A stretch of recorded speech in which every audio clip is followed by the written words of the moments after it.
there's the basket and the boys that we all know and love in game number 2. It's a quick one, 22 minutes, I think, there in game 2. More convincing. Somehow 6 minutes makes all the difference in perception here for game number 2. Mifflin basket and the boys run away with this one. Less fight back from Froggy here. The draft for basket and the boys just too consistent. You know what? I think this one wasn't even Baskin of the boys. It was just the boys, Mast and Uzi, doing the entirety of all the killing, essentially, for their team. A ton of the damage, the backline dive. This Hebo in particular absolutely popped off. I mean, this guy was constantly diving the backline as a solo agent and just absolutely working it. It seemed like there was really no response that can come through, likely due to the fact that Froggy didn't have that much disengage potential. Yeah, it's so wild seeing Mass do this well, especially considering, he couldn't even fill up his cup properly, right? He didn't even gank the mid lane properly throughout this game. Oh, so, come on. No, go ahead. Look, I'm setting you up, Miff. I'm teeing you up here. Mass had a phenomenal game. You already gave props to Mass, so now we're going to pivot to Uzi, and I'm not going to let you get a word in edgewise on this one. You're already out of the solo lane. What's the prognosis here at the end of the day? My man pressed 2 in Druid stance and then walked at enemy. Oh, there it is. 2 in Druid stance, walked at an enemy. Look at that double kill on the tail end of it. That's how it's always going to work because it's so absolutely tanky. And she does just enough damage being a stance switcher with multiple abilities that you can't really ignore her in your backline. It made it really hard for Snatty to find the engages, couldn't dash in, then go for the dazzling offensive because he was crippled. It made it really hard for anyone to escape because there were stuns on the tail end, dash potential, roots, everything you need. And just to tie it back, you thought you might be able to get away with it. Junglers are better. No. Mid lanes are dumb. Mast popped off. We haven't talked about Baskin all day because he's been getting carried by Mast. That's it. Baskin had the most damage in game number 1. He's just sitting back and... All right, whatever. Baskin and the boys are able to work their way through the 2-0 here in this one. Froggy drops down to the lower bracket. We'll see their opponents later on after our 4th and final set of the day here. That is going to be Hype Unit versus Gone to Tahiti. And, of course, as I just mentioned, the loser of that one drops down for one final chance to stay here in the tournament. The other one moves on to play Baskin and the boys. Here's the schedule, what we've seen up to this point. Not surprising, though, Mifflin, the top seeds here in the SCC taking out their counterparts in the SOC. But I'd argue similar in the sense that Pikaru Noobs 2 and Froggy both had a little bit of pushback. So the lower bracket round isn't going to be all that lopsided. That's it, though, for the first matchup we have over here in North America. And if you at home want to learn more about SMITE and hear more from myself or any of the other casters, we have the YouTube channel going or not at SMITE Pro, I guess it's /SMITE Pro on YouTube. So used to doing the Twitter plugs here. And Gormizer, one of our very own, has recorded some fun, some exciting content on that channel now. So take a look at what you might be missing out on. Well, hey there, guys, gals, and non-binary pals. It's Gormizer here to talk to you about Godly Guides. This is a new series where we teach you how to play Gods good and do other things good too, but really just the God thing. So make sure you catch our most recent video where we talk about the Wicked Witch of the Woods herself, Baba Yaga, and how to control the chaos she brings to the battlegrounds. All of this and more only on the SMITE YouTube channel.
face.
Welcome back, everybody. It's time for our final game of the day here on Friday. We've got Hype Unit up against Gone to Tahiti. Mifflin, the middle two seeds, I should say, in North America, which should make for a pretty competitive game. We saw that second and third seeds in Europe end up standing off and taking it to 3 games. I'd expect Hype Unit and Gone to Tahiti to be fairly similar in that regard. These two rosters seem pretty close. Yeah, I think that it's going to be a very competitive set. I mean, each one of these teams has a spattering of, more veteran players that have been around the scene for a little bit and some newer players as well. I think that this should be the closest set of the day just from past history. We know that Hype Unit is very close to GTT in skill. I don't really envy the casters having to say Gone to Tahiti every single time they bring them up. Hopefully they can figure out some sort of abbreviation. What do you mean, man? Here, as soon as someone dies on Gone to Tahiti, instead of saying dies, because, we're always looking for different ways to say the same thing. That's what casting is. You just say that they've gone to Tahiti. And then it's like, it's a nice little, you're kind of like, you're working in a team name, you're working in a pop culture reference, you're using a different sort of synonym. Like, it's good. All that is really working. So they've got some positives and some negatives. I want to start, though, by talking about Hype Unit. And then for them, by the way, the casters can say something along the lines of they're bringing the hype, though should probably that's stop good. right there. Benny Q, Quig, Nehu, Layers, and Cascade. Obviously, the big names jumping off the page to me here, Benny Q and Layers, two guys who have been competing at this level for a while now. Yeah, Layers in particular, I've had the privilege to play against in the past, and the dude is an absolute beast on gods like Thor, Erlang Shen, Robin. This is a guy who likes to get aggressive and play the jungle role to its fullest from minute 1. I think he's going to look for his first gank at like level 3, and he won't stop until he hits level 20. Benny Q, on the other hand, I've also had the opportunity to play against a fair bit. He's a much more subdued player, but he's always that pinnacle of consistency. He's never the reason your team is going to lose a game. He doesn't really int, but he does bring just that baseline level of good to every single match, and I think it's very important to have a player like that on your squad. On the other side, for Gone to Tahiti, Diesel, Coat Baby, Sops, Mollusk, and Mando Warrior, a team that is, again, veterans at this SCC level. You want to talk about an aggressive player, this guy on your screen, Mollusk, is one of the best, and worth noting, it's a long time ago. I can't imagine anyone's holding a grudge this long. Not that he would, but Mollusk and Layers, a history on the Xbox side. Layers got his first spot in the SEC by replacing Mollusk on that old Aware squad. So maybe years later, it's time for Mollusk to get his revenge. Look, they say they're probably not petty, they're probably not holding a grudge, but I mean, just anecdotally, Mollusk once, when I was on a team, DM'd my team captain and asked me to replace me with him. So I'm still holding the grudge. I imagine they're still angry at each other, and I think it's really nice to have these grudge matches coming up. I'm excited to see them play, especially considering they both have that aggressive playstyle that you already highlighted. And I think that both of them are Thor specialists, so we might see that be a very contested pick.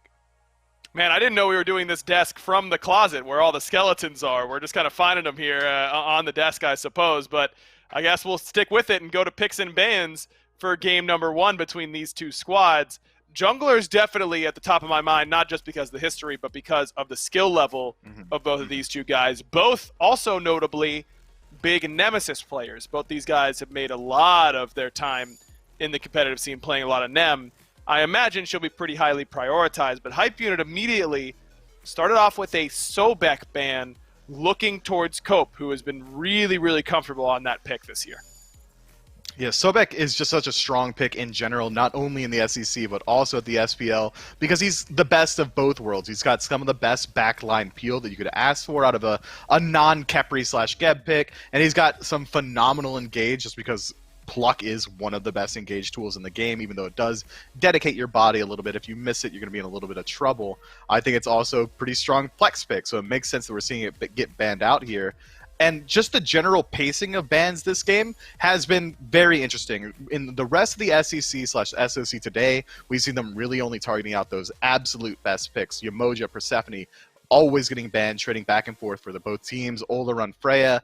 But now it seems like Hype Unit is going for a little bit more of a targeted approach, which is going to open themselves up to getting some pretty high priority picks for themselves. There is the Nem ban for Hype Unit. The first two bans dedicated at Cope. I thought the third might be the same, but they decided to go a slightly different direction with their third ban. A bit surprised, but Nem maybe not first pick overall worthy. Enough counter picks out there to maybe dissuade you from grabbing that, but you don't want to let the enemy team get Nem plus something else. So maybe that's why Hype Unit decided to ban it away. Hercules banned by Gone to Tahiti. So all told, 4 supports off the table between these two teams, and Rom ends up being the first pick. Yeah, that's surprising to see that Rom gets picked up first overall, especially considering Amaterasu is probably going to be the most highly valued soul laner that you could take right now that could also flex in the jungle.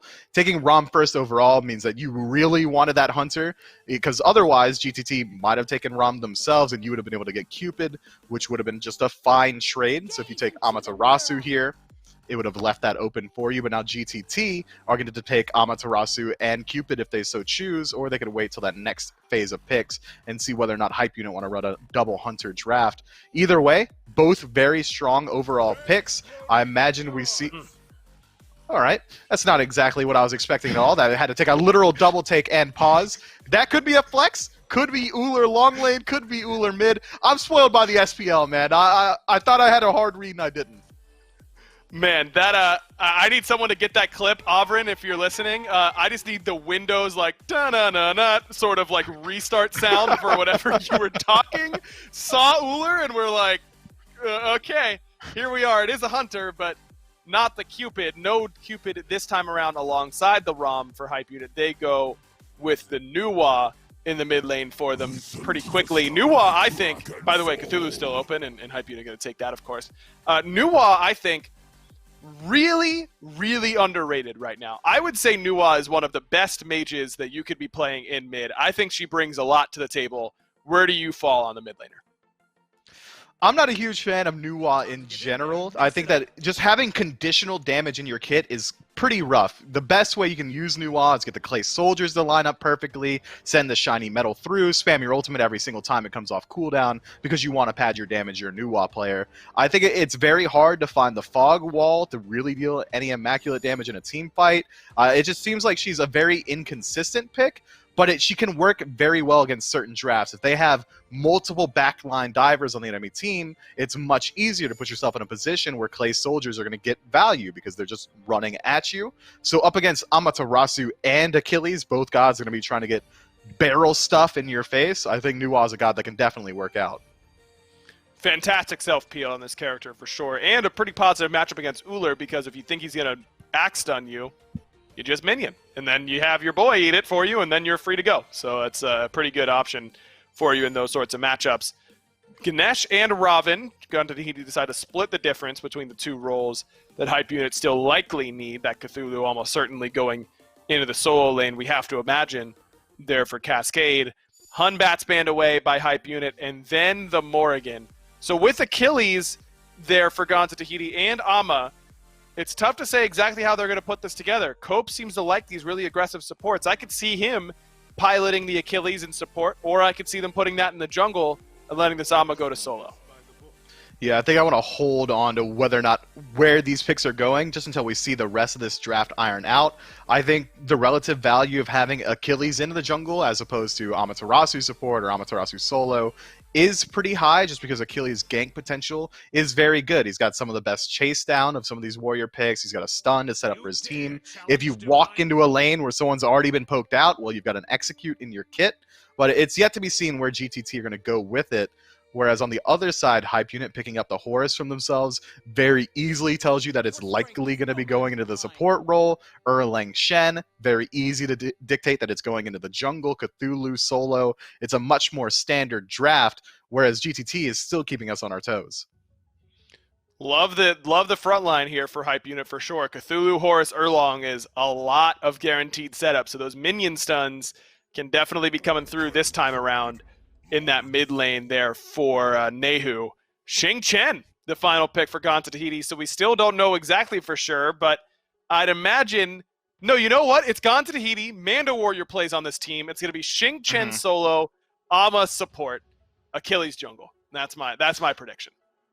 All right, devil's advocate, because you stole my answer. Clearly looking at my sheet. Xing Chen solo, Amaterasu jungle, Achilles support. I don't actually mean it, Chad. I agree with Aggro. So if we're both wrong, we're going down together.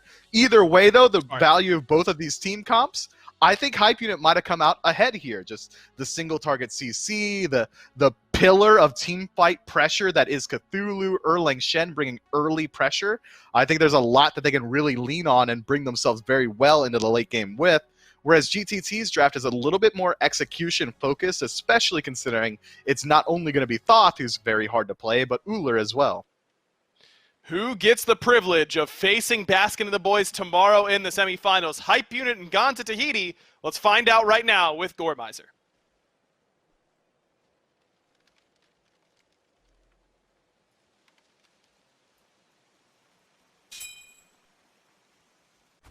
There we go. Hey, welcome down here. Thanks so much, Aggro, as we come forward down here. Myself and Alpha Jackal going to be guiding you through this one, the fourth and final set of the day.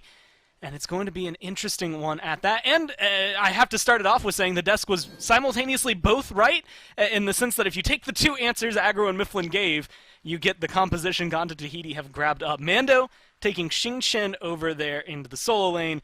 But this is the one I think that's going to throw everyone for the loop. The Achilles support and Amaterasu jungle, Alpha Jackal. I'm not completely sold on the Amaterasu jungle. This is probably one of your weird NA strats that's somehow going to massively work, and then we tried in Europe once and it completely fails. Or we fall flat on our face with it. But I can see the logic behind it. It's got good early jungle pressure, good gank potential, especially with that dazzling offensive. And Amaterasu has some insane scaling while still maintaining some good defense. So would do extremely well with the Bruiser build. It's going to be interesting to see how it comes through because, you know, we always talk about Amaterasu, specifically around her team fight. And I guess, theoretically, if you're in the jungle, you're going to be in the team fights a little bit more often. So I'm excited for that level 5 mark here for River.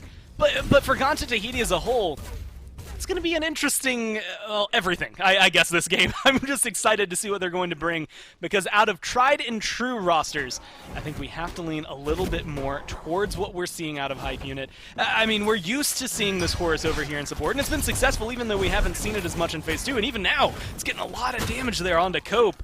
I mean, it just feels like this duo lane for Hype Unit's going to be hard to overcome. It's always very difficult to overcome the god that is Horus in the laning phase, just because of the amount of single target lockdown that he brings. You have somebody like a Ram, or it would have been better if they had the Ulla, but that's something else to be desired. But just somebody who can follow it quite well from your CC chain, and all of a sudden you get level 2, you instantly force somebody to back off completely. You can force out a Relic if you manage to get into the Hunter, and it's just a one lane from that point on. We'll have to see if they can maintain what's going on over there. Uller, you know, Mifflin had his full-on double take during picks and bans.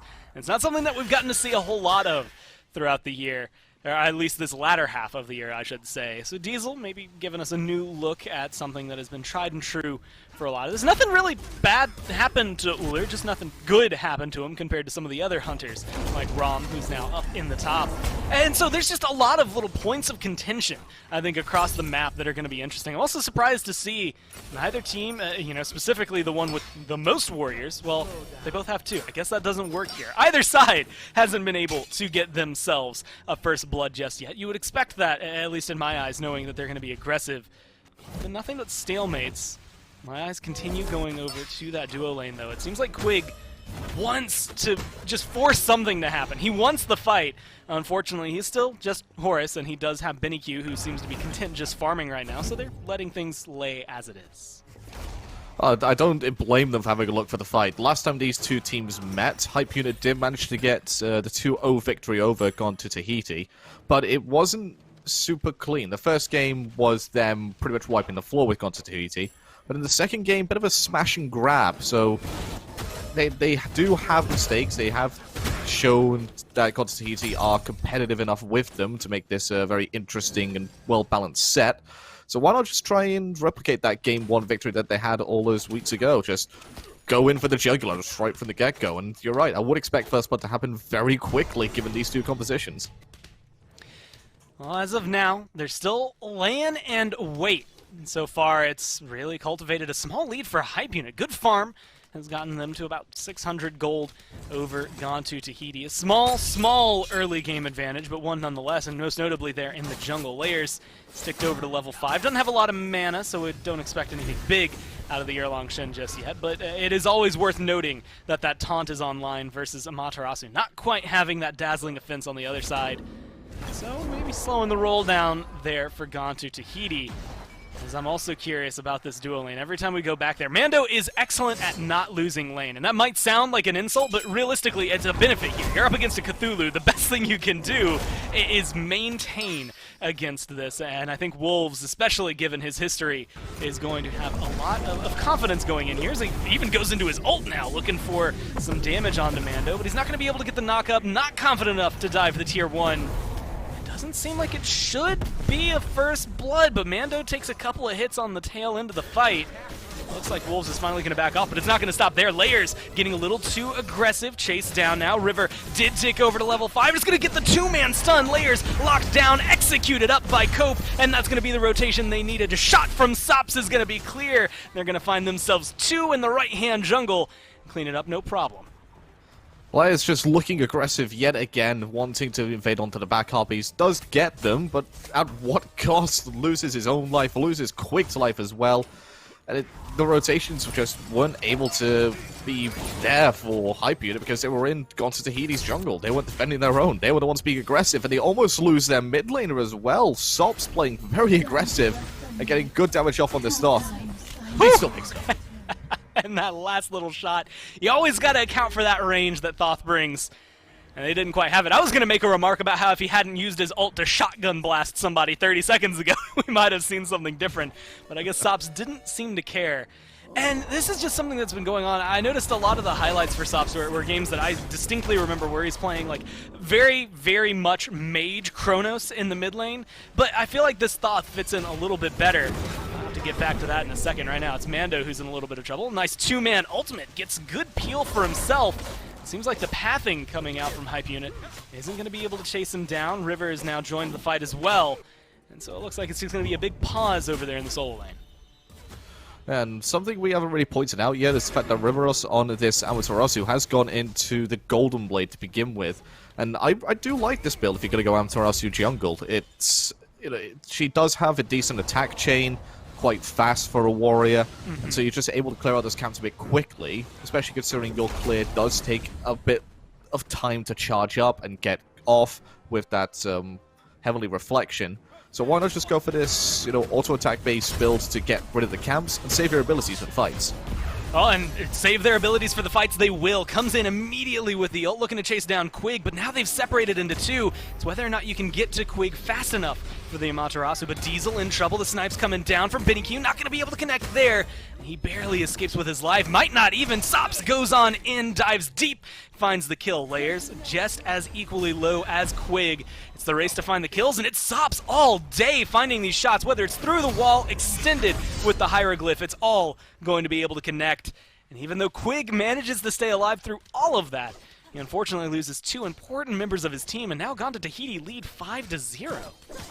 And 4 of those kills belong to Sops in that mid lane. And Wolves just teleports him all the way back over the solo lane because he's got a problem to deal with on his own. There's blue buff being invaded. Out comes the spin to win. Still not able to secure it. Wolves still manages to steal it back away from Mando Warrior, so at least something goes right there for Hype-Unit. But I don't think anything else outside of that is going their way. As I mentioned, 4-0 on the Thoth. Has a level and a half lead good. over Nehu. And he's going into the Doom Orb as well. He is going to swing.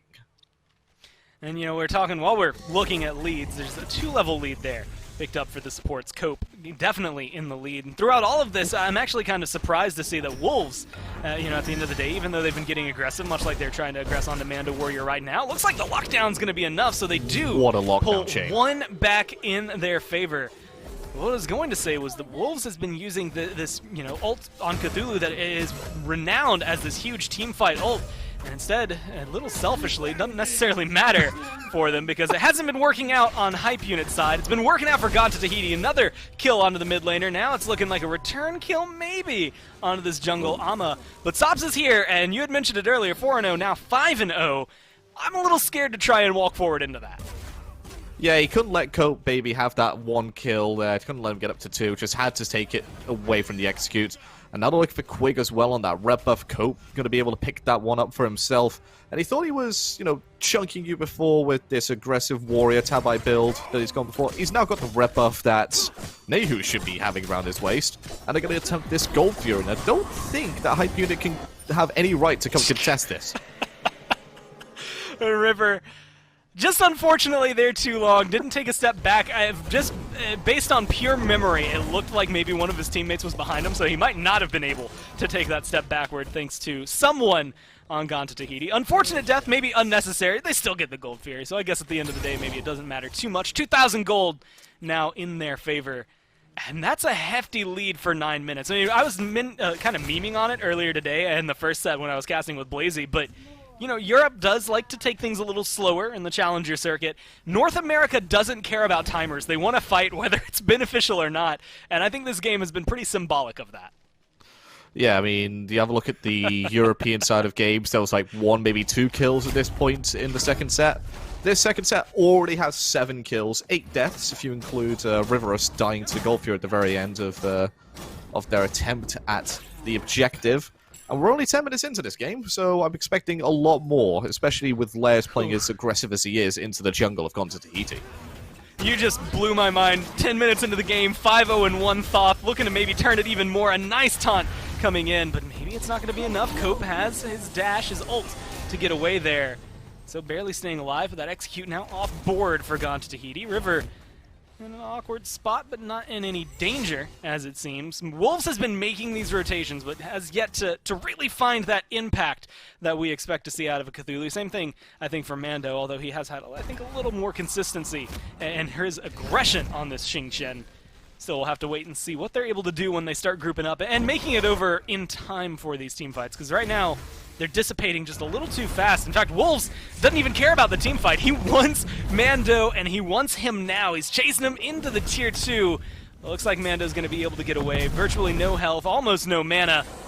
And he's going to be able to live through this one. In fact, he's not even backing, which blows my mind anywhere. I mean, Mando seems to be in danger, but I guess with that ult down, he's not worried about Wolves. And he's also got insane regeneration because he is a Xingqian and has HP 5 as his passive, so he's a-okay to stay out with that chalice with that healing chalice as well. He's pretty much already back up to full health. He's got the lifesteal boots to boot as well, so he's perfectly fine to stay out. Oddly enough, he's backing with 30 seconds left on his teleport, so obviously had an item finished, and it will be the Void Stone, the pickup here for Mando Warrior, and Tier 2 of the Breastplate of Valor. Meanwhile, on the other side, Wolves going straight into the Stone of Gaia. Not worried about the damage output of Mando Warrior or Riveros just yet, so instead just wants to get a bit of health and sustain. And we'll see how that works out for him. As right now, it's once again just layers getting, well, just dove on. Everybody on Gone to Tahiti is going in deep. River, though, looks like he might lose his life. Instead, it's Layers in the back. Sops finds yet another good shot. Final Judgment still available, but will he throw it out? It does get some damage down, but right now, it's all about staying alive. The shots from Benny Q all the way from the left side going to be enough to find the kill there. So finally, reeling one back for the carry here on Hype Unit. It seems like that's all they wrote. But you're trading the 6-1 Thoth, definitely a heavy bounty. You still lose your jungler in the process. Hype Unit, they're starting to get some of these trades at least going even.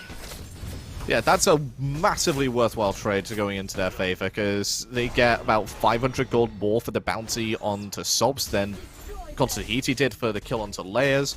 Well, I suppose Tahiti don't have to worry about Layers stealing their jungle for the next 30 seconds, as he likes to do. I don't know what it is. I just see him on the map. It's pretty much always on the opposite side of where he's supposed to be. But Sops finally shut down, finally taken down. Unfortunately for him, did not get the dash through the glyph as he was supposed to. Yeah, it wasn't quite the distance that he wanted. Now Benny Q, sorry, Cope. definitely starting to feel himself. Although I feel like that was Cope more than Benny Q. Benny Q is reaping the benefits of the aggression from the enemy support. So good on him.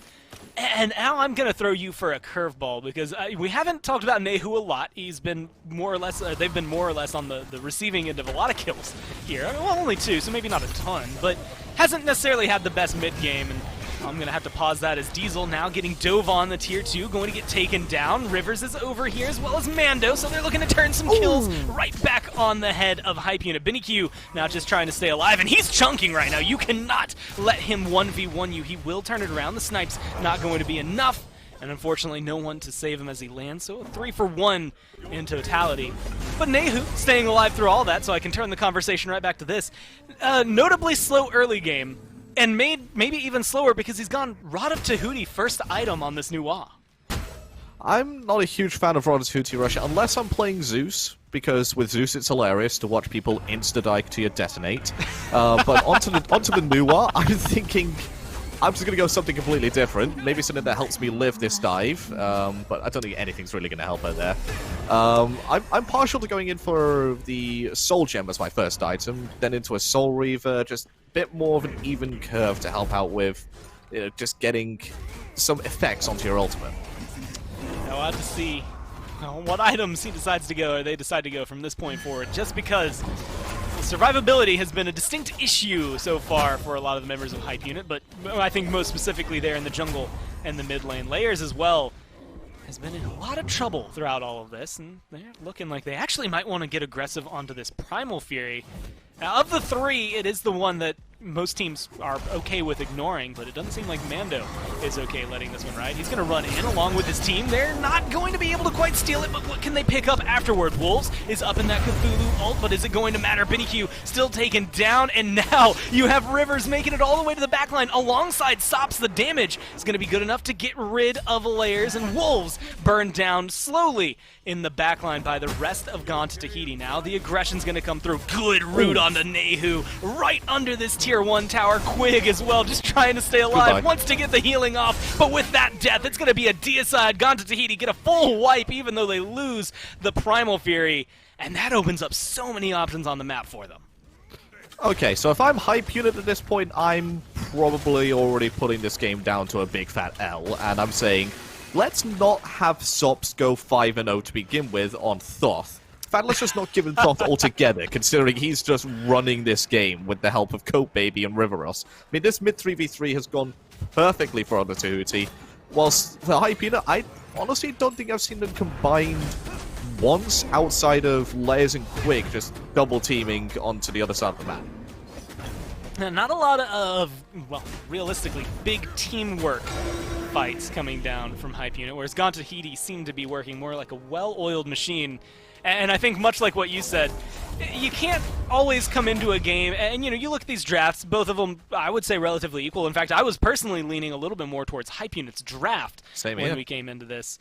But you can't really account for Thoth going 5-0 at the beginning of a game, can you? So that changes a lot of things. 3 levels up now over his opposing mid laner. Same thing there in the jungle for River.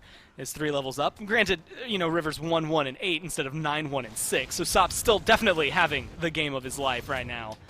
It's exactly what you need in a double elim tournament. You want to stay in the top as long as you can before getting knocked down to that lower bracket. And so far, it seems to be going well for Gone to Tahiti. But now that it comes to the hard question, like you said, maybe you chalk this one up to an L if you're Hype Unit, but is there a chance, are they able to contend? How's their defense looking around towers and phoenixes? Is there a way for them to at least hold on against Gone to Tahiti to play catch-up?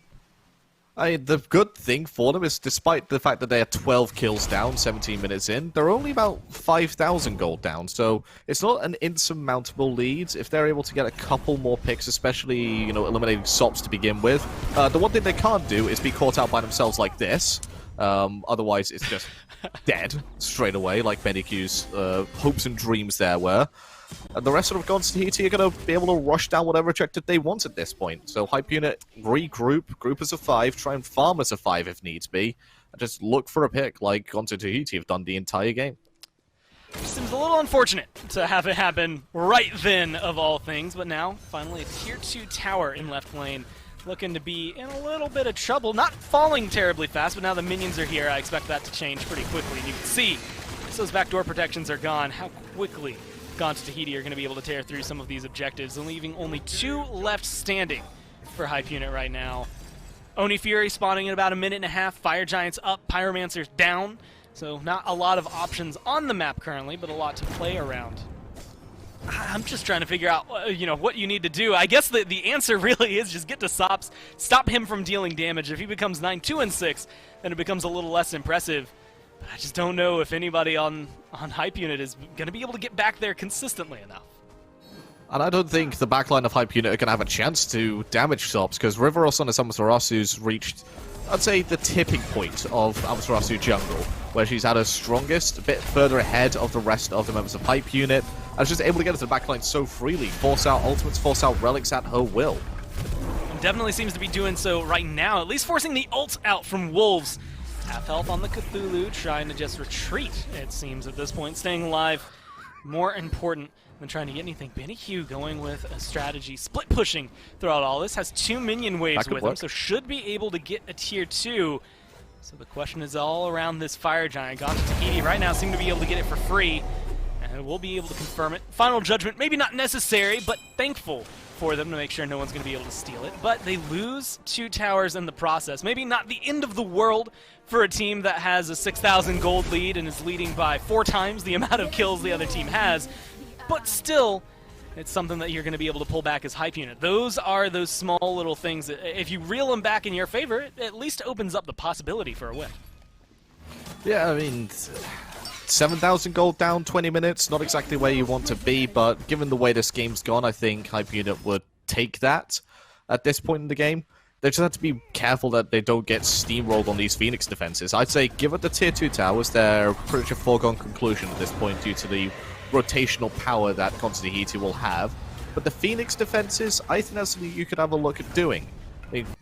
Their comp doesn't exactly lend itself too well to Phoenix defenses. They don't have a big, easy-to-use wave clear ability. They don't have a big zoning tool available to them, like an Upwash ult. Well, I'm sorry about that, folks. We're back, though, either way. And Alpha Jack, we were just talking about how things, well, at this point, just couldn't seem more dire for Hype Unit. You're looking at a team that already has a distinct lead over you, 4 times your kills, and now a full team with Fire Giant. That tower, non-existent to Tahiti. So the question is going to be the defense around the Phoenixes here for Hype Unit. And specifically, at least in my eyes, what Cthulhu is going to be able to bring to these, because Wolves, unfortunately, hasn't had that impact you expect to see out of Cthulhu at this point.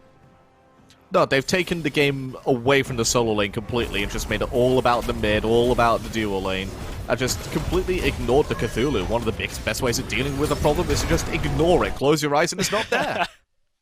Well, it seems like it was working well for them there towards the end of it, and as they start to siege themselves under the Phoenix. Being able to get rid of those towers as quickly as they did, it's a big 4,000 gold swing in favor of Tahiti, and so now looking down at the numbers below us, they've gotten to the point where they're up, what, 10,000? And that is uncomfortable overall for Hype Unit. Again, things going catastrophically wrong for them as of right now. But, you know, I keep tracing it back, and this is probably going to be good post-game talk. I expect the desk to mention stuff like this, but at the end of the day, you can't account for SOPs starting the game 5-0, and there's not a lot of ways to start reeling your mid lane back from that. And it feels like they're still having to deal with the repercussions from just a solid early game from Tahiti. No, and they didn't exactly have the answers in their draft to him going 5-0 as well. If you had something like a Susano or a Darchi coming out from your jungle, then you would have the natural answer to a Thoth, to a Jantor, something that's safe and long range. But you have yourself a Erlang Shen, who struggles to close the distance at times, and you have yourself a Horus. I mean, the Horus ultimate across the skies could be used aggressively to try and get into the backline instantly and force that dash out early, to not allow the Erlang Shen to get into the backline to kill Sops, but you're investing so much defensive utility and setup just to kill one person. Is it really worth it at that point? Especially considering how we've seen this ult used for Horus, where it could be a great way to engage maybe on a Fire Giant, come in and go for a steal. It has been used in the past to dive into the backline, but at that point it is something that is pretty well telegraphed, so I'll have to see whether or not they're going to go for that, although at this point, it's starting to feel like it might be too late in the game to make a switch up like that. They're still trying to play catch up, and that's kind of where my mind keeps going. You know, we're a little over 20 minutes into the game. You are trying to hold on just to hit level 20 at this point for some of your players, let alone trying to win a fight. Phoenixes, as nice as they are as a 6th man, can only do so much to pull something back into your favor. I mean, I said it before as well, I don't think they've got the tools available to them to defend very well on Phoenixes, although looks like I am eating my words here. Well, it's looking good. It's 2 for 2 so far. Sops still pulling one back in his favor. The question is if they can get more, or if they want to fall back. Sops is about half health, but it's not going to stop Mando. He is dashing in aggressively. Benny Q looks to be one hit away. The curve around from Cope, looking to try and cut him off, but they're not going to be able to catch up in time. Blink from Mando, leap 1, and shout 2. That's going to be enough to find the kill, making it 3 for 2. They still didn't get any Phoenixes. Whether or not they want to try to pressure into that territory, well, I thought was going to be a different question and a different conversation, but it seems like with just these minions behind them, 2 tanks, it's going to be enough. Sops not necessarily on a god known for their ability to shred Phoenixes, so they're still not going to be able to get this. At that point, it looks like it's going to be the call for retreat from Tahiti. It's a little bit of pressure, but no Phoenixes fall, and they lose 2 of their Fire Giant buffs. And it's not the end of the world there for Tahiti. Yes, they did not win the fight, but they didn't lose it either. It was sort of more of a wash. Better for Hype Unit, obviously, than it is for Tahiti. But they still have the opportunity to get back right at them again. They could wait for the next Fire Giant to spawn before looking for the next engage, but at that point you are allowing Hype Unit some breathing room, some time to get back into the game. So they're sort of in this awkward conundrum spot now. Do they want to aggress onto their Phoenixes again without the Fire Giant, or do they give them that minute respite, that minute extra in this game to get closer to full build, to get closer to level 20 before starting this engagement once again? Right now, Pyromancer is the target for Gone to Tahiti. Just waiting for themselves to get Fire Giant as it comes back relatively soon. Quig's gonna get caught out. You had mentioned this earlier, but this is not something you can afford to do. Good execute, thread the needle there from Cope. Diesel gonna be able to pick up Nehu for the 5th time this game. That's a death onto the mid laner. 6 there in the jungle. Layer pulls back 1 this time around. And that's game. Unfortunately, it costs him literally everyone around him. It looks like it should be game. They're going to be able to get those minions in mid. I mean, you know, I don't want to call it too soon, but 1 man versus 4 tends to lean towards the 4 as Gone to Tahiti are going to go ahead and march through this middle Phoenix. It looks like right on into the Titan, right through layers, and right to their first win.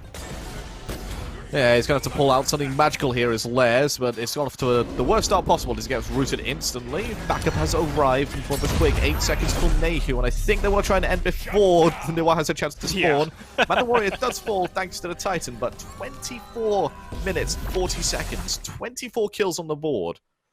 God, does Tahiti just decimate Hype Unit?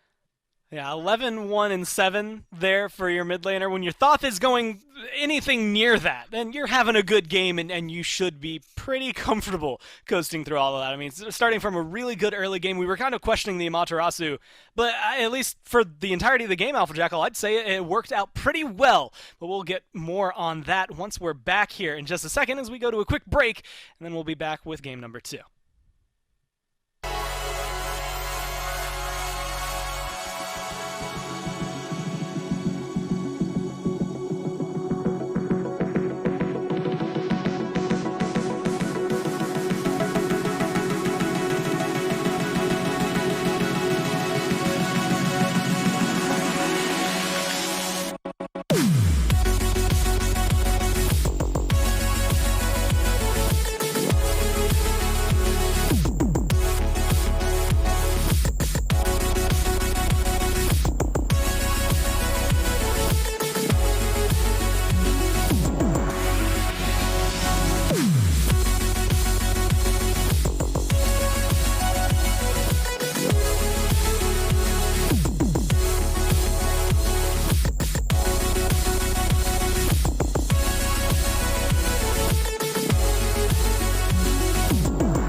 A very, very convincing win for Gone to Tahiti in game number 1, and it was the SOP show. The Thoth absolutely popping off in game number 1. And Mifflin, I want to start our death segment by being the bigger man.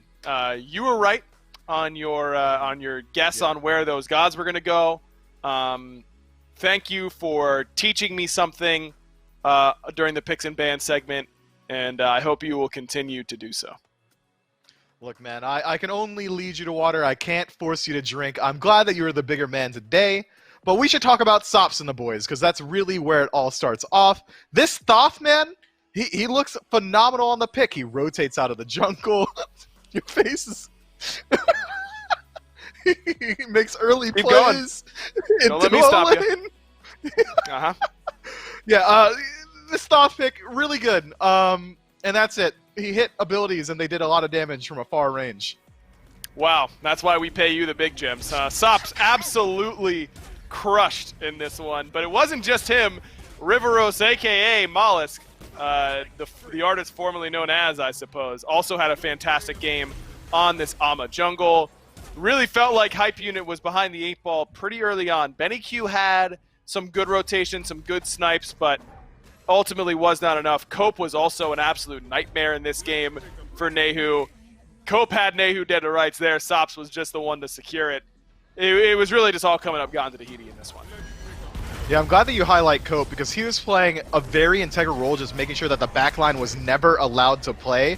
This Achilles operated as just a jungler should, absolutely bodying the mid lane from minute 0. He was playing there at level 3, he was there at level 4. We were talking to Dave backstage once Cope moved in and killed Nehu for maybe the 6th time, and he said, wow, that shouldn't be allowed. That's not fair. He's just decimating this guy, and he was right. That's exactly what Cope did. He decimated that guy. Shouldn't be allowed. I agree, Dave. There should be a XP cap on supports. They shouldn't be allowed to get too close to the mid laner because games like that happen where Nehu feels pretty inconsequential in the grand scheme of things. The right side of the map for Hype Unit, not enough to bring them back into this one. So now I think when you get beat that soundly, particularly by a pick like Thoth that you really don't want to have to first ban, it puts you in an awkward spot, but it is worth noting that Hype Unit had a lot of those off bans in game number 1. The Sobek ban by them, the Kuzenbo. Those are picks that I think you can afford to leave open if you want to ban something like the Thoth. Yeah, I think so. If you're already shown the propensity to go for the targeted bans, might as well continually go with it, switch up your targets a little bit. We can't let Sops get off to a game like that again. Just for a word of clarification for the people at home, Riveros is Mollusk. That is a name change. He's just decided that he wanted to rebrand going into the big LAN of the year. So there's that. Don't worry about your jungler. It's still the same guy, still bringing that same pressure, and that's still the same grudge match that we brought up earlier with Layers. I'm surprised that we saw neither one of them go toward their more traditional picks inside of those high-pressure, semi-global ultimates like Thor, like Ratatasker, but I imagine we'll see them go to it now, especially Layers after that game. Certainly could be the case. Let's go to picks and bans for game number 2 and find out if that's what Layers wants to do. Mollusk Riveros has played an awful lot of that Amaterasu jungle during the time of Golden Blade. Golden Blade a lot worse than it used to be, but probably should have been a little bit more ready for it, both us on the desk and the boys of Hype Unit, because that's a pick that he seems to like. As Hype Unit once again in that first pick position, and once again decide to take the Sobek away. Now it's, do they want to go back to the Kuzenbo ban, or do they want to try and take that Thoth out of Sops' hands? Seems like they're sticking with their cards. Do you feel like it was a Thoth exclusive game there for Sops, or maybe it was a little bit of the Nuwa play by Nehu that the Hype Unit should be looking to change? Nehu being an absolute non-factor in the game probably didn't help out stopping Sops from getting those rotations, but I think a lot of the kills that we saw him get in the early game were Thoth exclusive. It was ultimates through the wall in the enemy duo lanes tier 2. It was the ability to poke from a range and just clean up kills that truthfully weren't his. Cope's slash line could have been way better if Sops was playing a different character. I think that a lot of it is allowed to the fact that he's just an incredibly safe pick. Those dashes are so long range. It didn't seem like Hype Unit really had a grasp on how to deal with that either. If I'm Hype Unit there, I'm addressing the Thoth every single day of the week just because it seems like they really didn't have an answer. They don't do it in the ban segment, though they can, of course, do it in the picks if they so choose. Can't imagine it would be a first pick option for them in this game, as bans are entirely the same. And at this point last game, they picked Rom first overall, and they will do the same, leaving open that Cthulhu, but hey, Gonzo Tahiti didn't pick it last game, maybe they'll do the same here.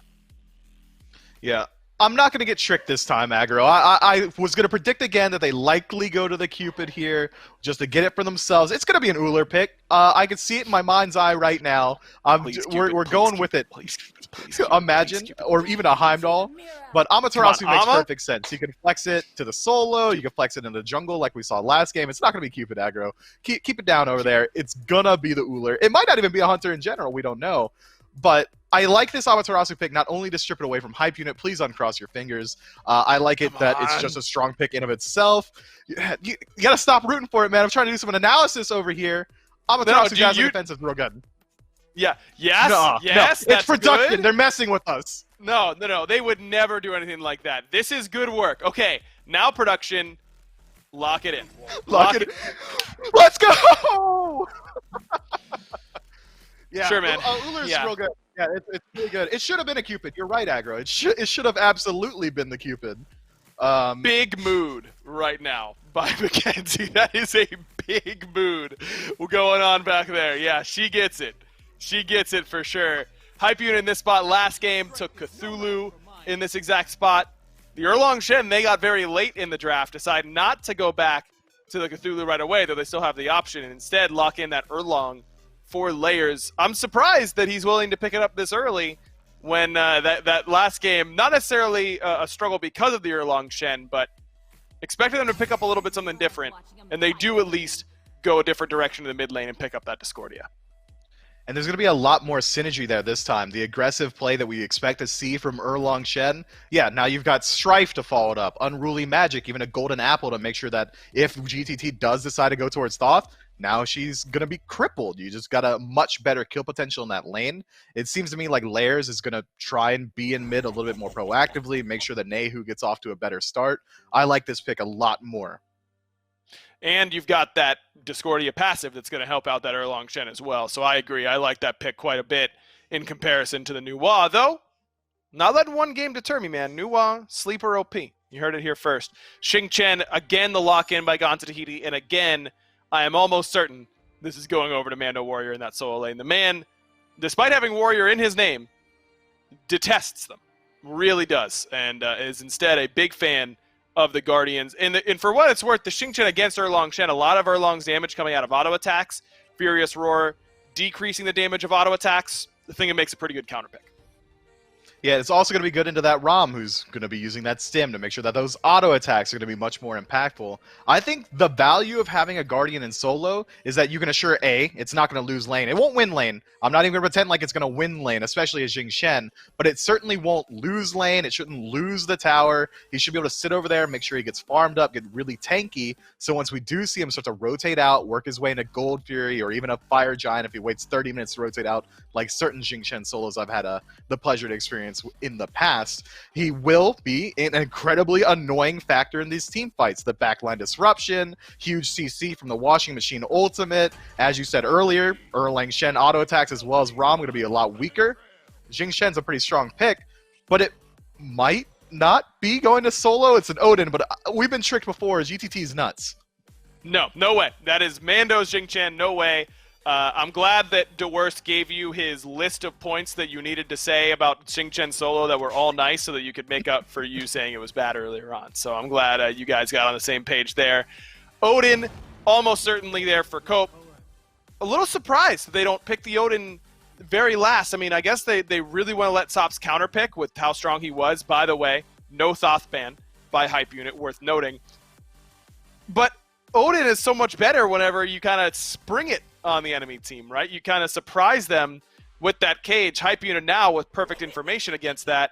Go Cucullin, and now a Willix and the best as a counter pick in the one of the best counter picks in the whole game. Erlong Shen was the bait, so now it's Erlong support most likely with Cucullin solo and a Willix jungle. Yeah, yeah, I agree with that completely. That seems like it's going to be the draft. I don't like taking your Odin there. I mean, you already highlighted why you would want to bring it last. You might have even been able to trick Hype Unit into going another pick that just straight up doesn't have a leap.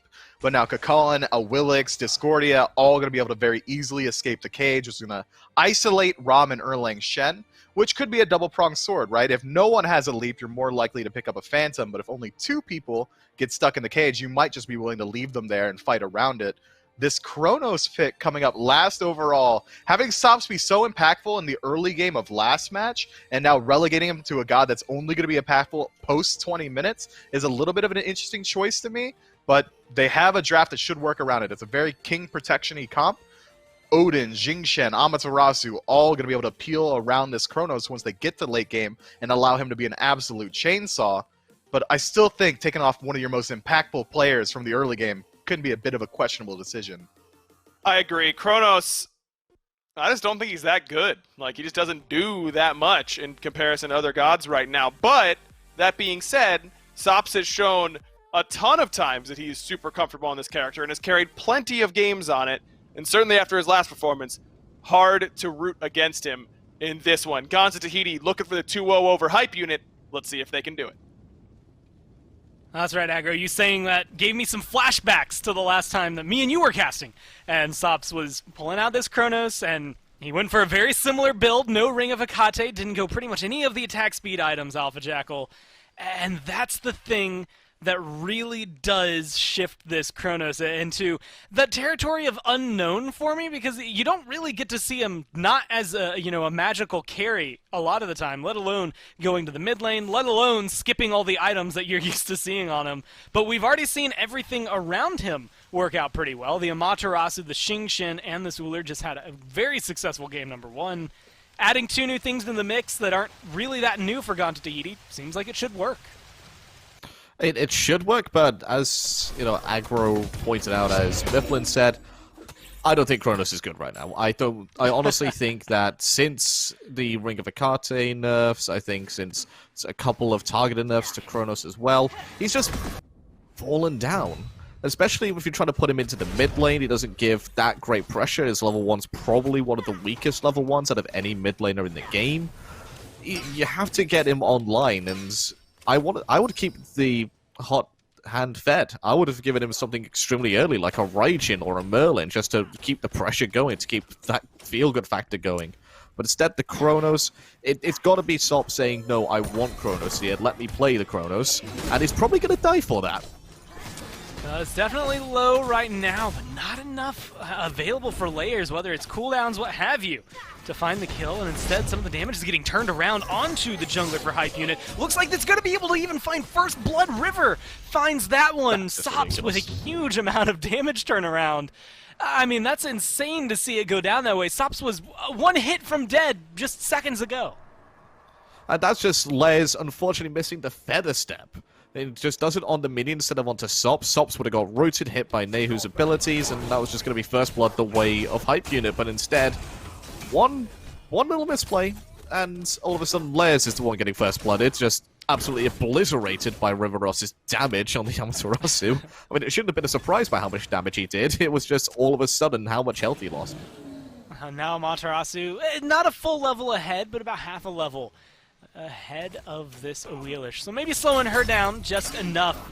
But it is actually this duo lane that was a topic of discussion for picks and bans. I thought Layers was going to decide to peek over here and make this even more relevant, but unfortunately he just backs off. So instead, I'm left to talk to them about them on our own here. As we go to highlight this Odin, one of the biggest pickups in support for, 3 weeks at the very beginning of the year, and then he just kind of disappeared slowly throughout the next few months. First time we've gotten to see him in a while, and now it looks like he's not even going to be able to help defend a purple buff. What do you expect to see out of Cope here? I expect to see quite a bit of aggression in the early game. The cage, especially, is going to be quite useful until, Benny Q gets a lot of attack speed online. Because don't forget, if he's using his Astral Arrows, that means he's going to be able to take off 2 points of health from each wall of the cage, rather than just the one. So it's going to be very easy for Rom to just chew through it. Quig and Layers might build into a tiny bit of attack speed. Quig wouldn't be surprised to get some attack speed boots, or goes into a Shogun's. The cages are going to last long in the late game. So in the mid game, I'm expecting quite a few cages around the mid lane, around Wolves, around Quig, around Nehu to force out the leap. And then when it comes to the late game, just using that steroid of attack speed instead of using it as a stun. Well, it doesn't seem like Hype Unit learned their lesson from last game. Mando on Xingqian isn't necessarily unkillable, but he seems to be ungankable for the most part. Is not too worried over here in the solo lane in terms of his survivability. If you can put up that kind of performance against a Cthulhu, you can do it against a Cucullin. And so I think he's going to be just fine hanging out over here by his lonesome. It is always this Amaterasu getting aggressive, peeking around, looking for red buffs, purple buffs, any sort of invade. It seems like they've decided red buff is going to be the call, whether or not they want to try to steal it away. The answer is going to be no. If they wanted it, they were a little too slow on the draw, but now they're in perfect position to try and collapse in on Benny Q. Bead's still available for the ROM, and the roll is going to be enough. So nothing big going to be coming out of Gone to Tahiti, spending so much time in the jungle. Well, hold that. Riveros comes right back in immediately. Looks for the stun. Gets Quig. Now looking to lock down Benny Q. Benny Q gets a lot of damage onto Diesel, but not enough to find the kill. A Wheelish comes in and locks down Cope. So that's going to be one pickup there, too, for the jungler. A much better start to the game this time for Layers. Huge rotation from Layers. I don't think it was necessary to get the kills, but the perfect time for him just to accelerate those kills and get them off the board as quickly as possible. And all credit to Benny EQ as well for surviving as long as he did. Didn't panic and use his beads early on, waited for the perfect opportunity to use his beads and to use his ultimate. All of a sudden, it's just a complete turnaround, and Hype Unit find themselves in the lead in terms of kills and gold for the first time this set.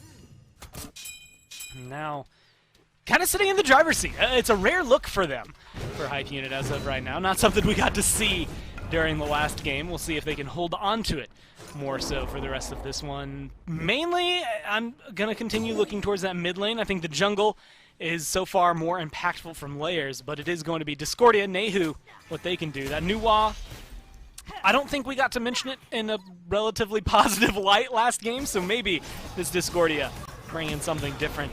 But also watching Sops, because as time goes on, Kronos gets better. It's, you know, I literally built into his passive. I don't think you could get much more straight shooter than that. So, I mean, he will be more powerful if this game goes a little over 20 minutes. But it's making that impact that he had on Thoth that's just going to be rare to have happen. Yeah, I don't think anything screams, I am a late game hyper carry, please don't really try do anything with me until super late game, then I get full power of 50 minutes. Oh, now it's going to be Quig once again in trouble. Locked down this time by Sops. Snipes going to be coming down from Benny Q. Hits one, but doesn't get the third. So Riveros going to be able to walk away from this one barely, but still alive. And so they just return things to equality in terms of kills, but not in terms of the gold feed. And that's where things are going to start falling apart for them, just all around right now. Gold Fury still available as a target, but neither team has been in a good position to get aggressive and maybe open up that avenue of conversation just yet. No, but so far I would say it's gone according to plan out for Hype Unit. It's not run away from them like the last game did, even though it's very similar draft from Gone to Tahiti. I think the removal of the Achilles from Cope has been a pivotal point at this game. And the fact that they went for the Kronos rather than for the Thoth, I mean, both those picks seem to have just put them into a position where they're not as aggressive as they were last game. They haven't got the immediate pressure that they did in the last game. And Hype Unit are playing extremely well off of that and have put themselves into a position where they're the ones that I feel like are starting to gain a bit more control. And it's so weird, right, to say that the team that has Odin now is the team that's not getting the early game pressure. I mean, it almost goes against what you expect out of him. So maybe not the way Cope wanted to start this off. I mean, I come into this thinking, you know, you had mentioned it. Cage is probably going to be pretty decent until attack speed's online for Rom. That stun should be impactful. But so far, we haven't seen anything really happening in that duo lane that is just driven by this Odin. There's been a lot of fights that have popped off over there. Almost all of the kills, if not all of the kills, have happened on that side of the map. But none have really been driven by Cope just yet. Is there anything outside of just stunning people? Can he get back into this game at this point? I'd say the getting back into the early game is going to be very difficult for team fights with the Ulla and the Kronos at the same time. Mm-hmm. That's where you're going to be seeing a lot more of a success here for Cope, because he's got that attack speed stim on that Gunga's might throw on that very first shot. So look for them to just decimate these objectives, especially with the Amaterasu providing even more buffs to the auto attackers. If they're left alone with the Gold Fury for 5 seconds, Fire Giant alone for 6, 7, maybe even 8 seconds, they're just going to be gone. So Hype Unit have to be really careful around those, you know, sort of warding patterns. In the back can't handle the action North America is giving us. It's causing fires all over the place, so we'll be right back as we get things sorted out, and then we'll resume game number 2.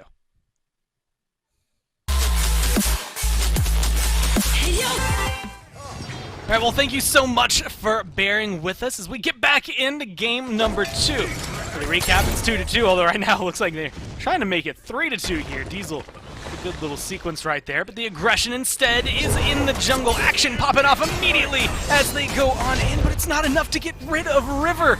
Even the spectator wanted to think he was dead, but it wasn't enough to be able to lock him down. Now Layers is the return kill. Cope, low himself. It's going to be the rewind from Sops, though. They trade out the support for jungler right now. It's whether or not they can make that worthwhile, because it looks like Nehu might be the next on the chopping block. Sops has no mana. Stops for the taunt in the middle of all this. I recognize he might go down, but it seems like Sops is going to be able to clean that one up. And Alpha Jackal, here I was trying to get in to have a conversation. Of course, we're not allowed to. 7 minutes, 7 kills, read the board.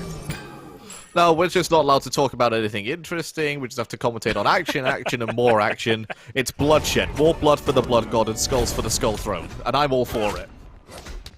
Well, they seem happy so far on the side of gone to Tahiti, of all things. You know, we were talking about it.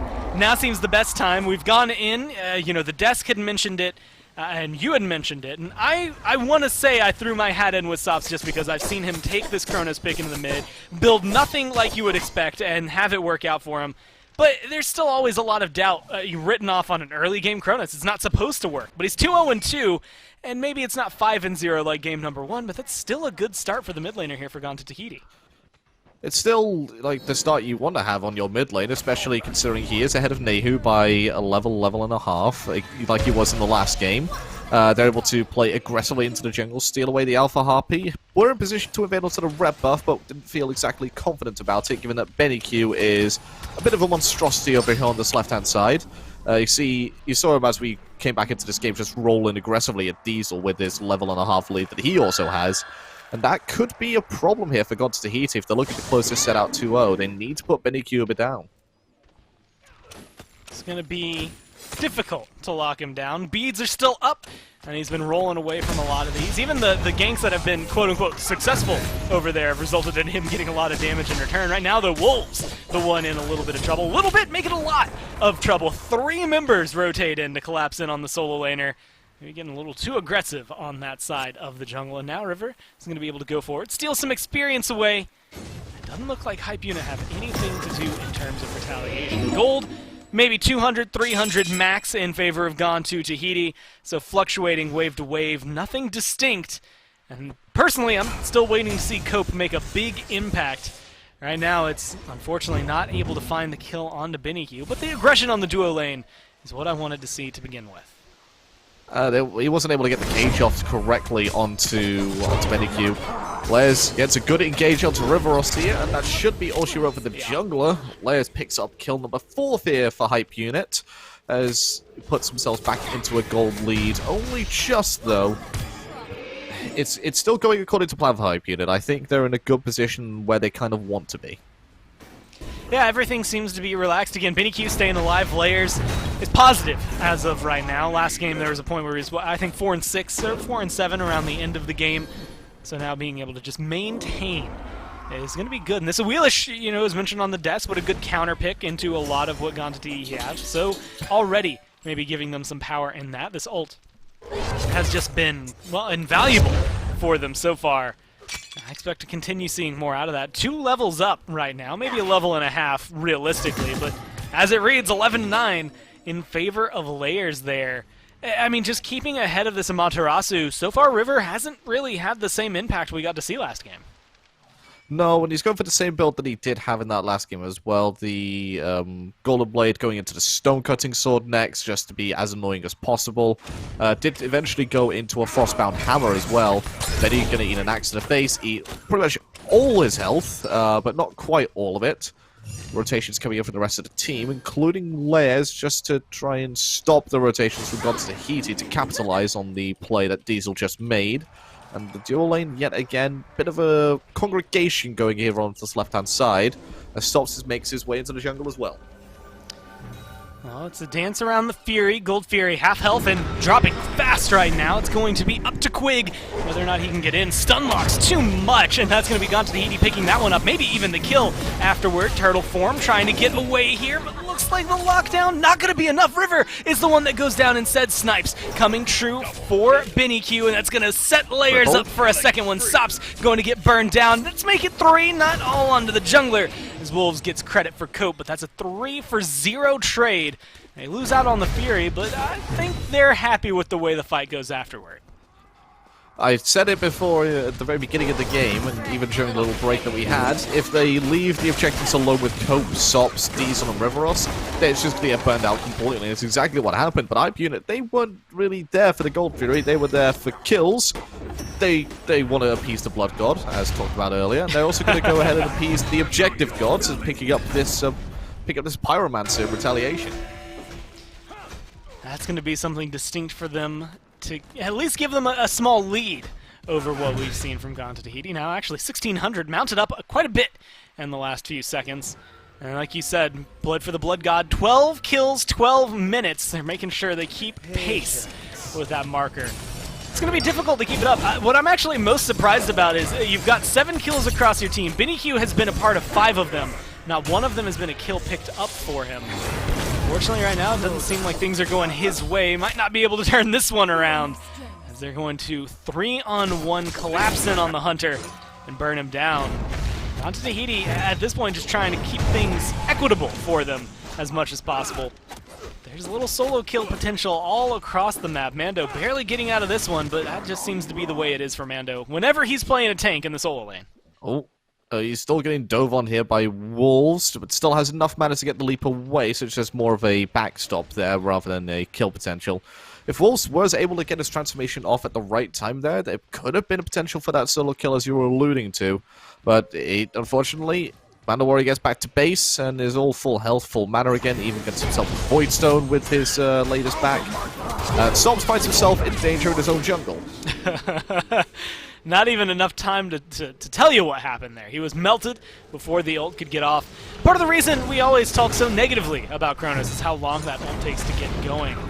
Now you might see one of the reasons we aren't too positive about how this solo lane will go, although when Mando throws 3 people at once, you know he's going to be able to at least self-peel. He might lose the tower, but keeps his life. Impressive from him to be able to thwart a 4-man gank onto his lane. Even getting aggressive. There's still 4 people over here, Mando. I don't know where you thought they went. They never left, man. They're still here. And so that one's going to cost him his life. That's just punishment for stopping the back. And meanwhile, on the left-hand side, Benny Q is dove underneath the tower, forced into the ultimate. Wolves teleports in to help peel for the rest of the game. Well, for the rest of the team, sorry. Has gone to Tahiti, see the big bad Kakullen form underneath that tower and back off. They're finding themselves no kills on the side of Gone to Tahiti. Unfortunately, they keep getting locked down. Still, I'm more impressed with the fact that every time I look up, it seems like the gold lead isn't growing for Hype Unit, even though it felt like it took a pretty big swing for them a little bit ago when they took that Pyromancer. Nothing big in their favor, and you can see it in the charts. It kind of went up and then slowly dipped back down. Experience, though, a different story. Hasn't necessarily dipped back in favor of Gone to Tahiti at all. 2 levels there in the jungle, actually losing a level there in the mid lane. But other than that, they have a level advantage in every single role for Hype Unit. And so outside of Nehu, who at this point, just half a level down, isn't going to be too worried about Sops, they're definitely in control here for Hype Unit. But you're in this awkward position. You got a minute until you have a Primal Fury come back up, a little over that until the Pyromancer comes back up. Not a lot of options on the map right now to really get aggressive and kind of show your hand. No, and I'd say you said he builds things that don't really make sense, and I am questioning the early pickup of the Polynomicon here with the fact that he has no penetration in his build so far to really make it worthwhile. The power's coming out from the Book of Thoth. He is playing it like a mage, as a pure mage Kronos rather than as an attack speed Kronos, and I do respect that. I think it's a good look for the Kronos these days, especially with the nerfs to the rings that has been, coming out quite fast and furious since the rings got reworked. And I just feel like the Polynomicon should have come out later rather than now. Get some penetration online first.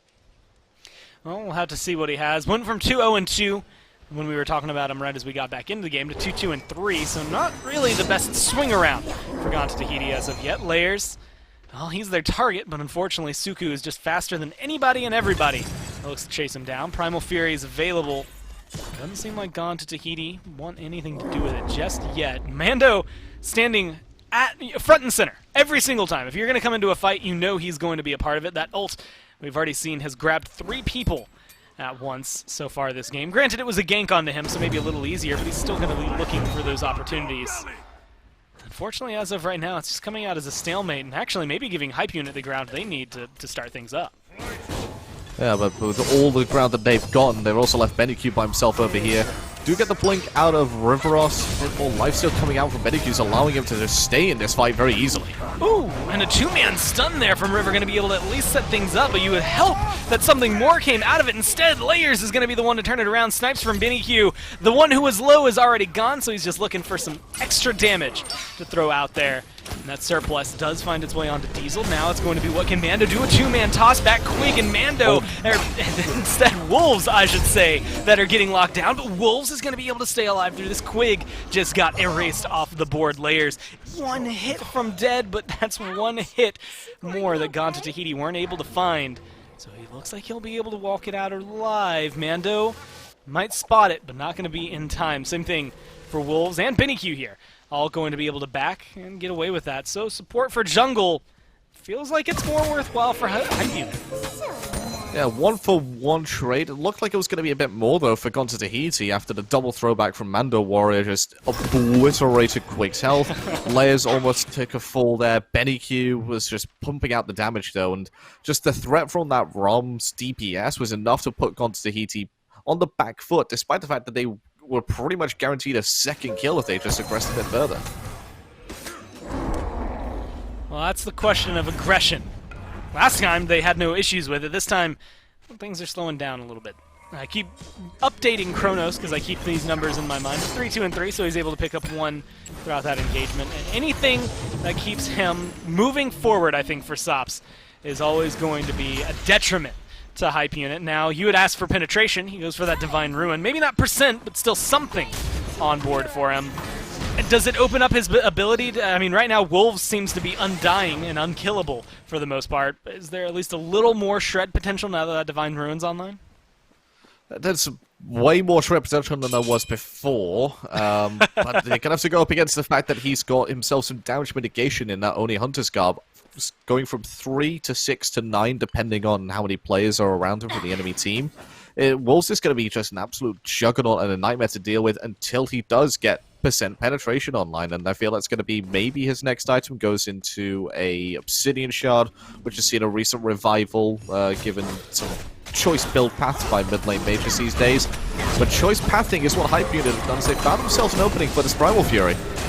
Oh, they're going to be able to take it on the side of Hype Unit, but that's 2 tossed back once again by Mando Warrior, and that's going to be able to find 2 kills. Benny Q Quig taken off before the fight could really start for them. Now, Mehu and the crew trying to retreat, and they'll get under that tier 2 tower, no problem. Then Wheelershell not going to be able to get the full pull, so Layers not going to get the benefits of the kill through that one.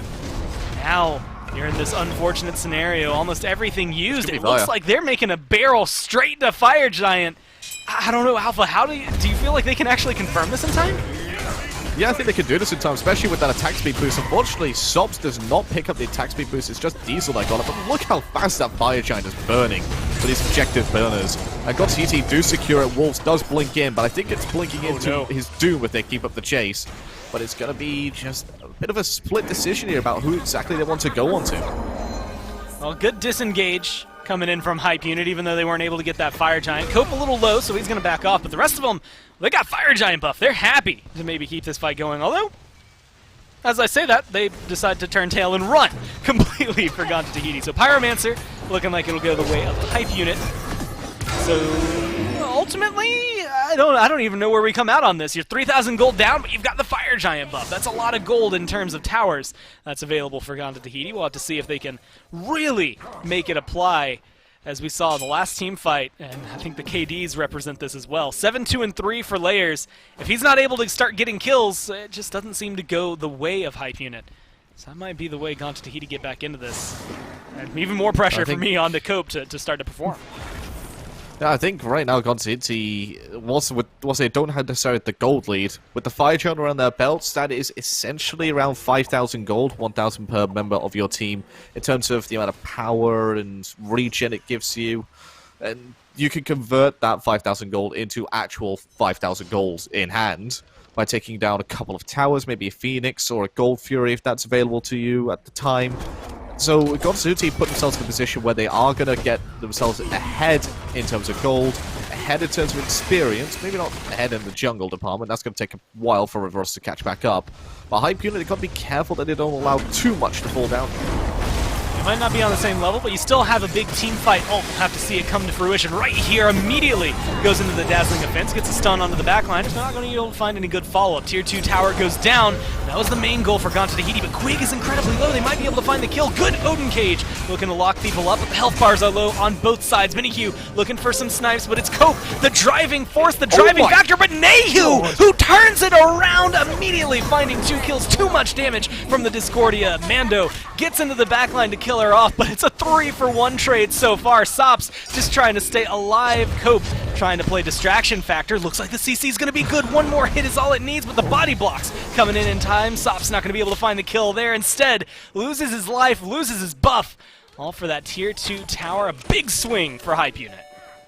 Nehu may have fallen during that fight, but I salute you, Nehu. That Strife and Unruly Magic combo that he got off there absolutely turns the fight around in Hype Unit's favor. They look down and out until Nehu just comes up clutch with a double kill and completely wipes out the rest of the members of Gone to Tahiti's health bars. Only Cope Baby survives, and he has to sacrifice Sobs to get out. The Riveros and Diesel just obliterated in the blink of an eye.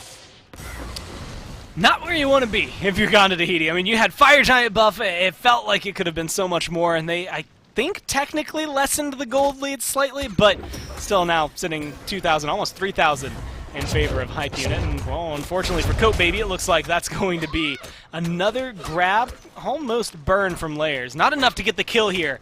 So maybe some room to operate, knowing that the jungler for Hype Unit doesn't have his ult available.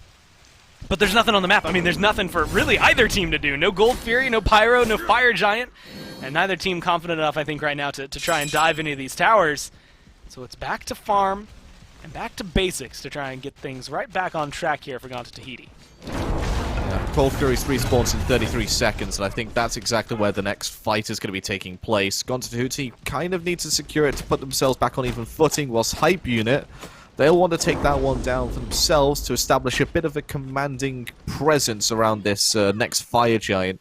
Don't forget, next Fire Giant will be the last one that either team would get that's not enhanced, and they'll be able to use that to set up for taking down those Phoenixes and maybe looking to push into the Titan on that next Fire Giant push. Should they get this next one that spawned?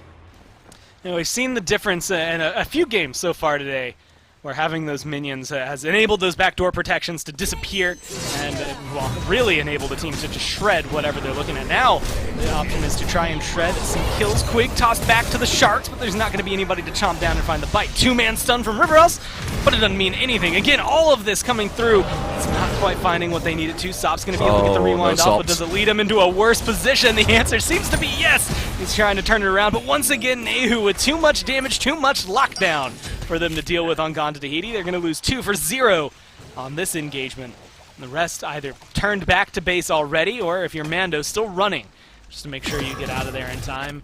Enough members alive to contest a Fire Giant, but not enough that you can really feel confident in your fights, and definitely not enough to take this fight. I think Mando, recognizing that as Minikyu shreds his health bar. That attack speed you had asked for a little bit earlier, well, it's online now.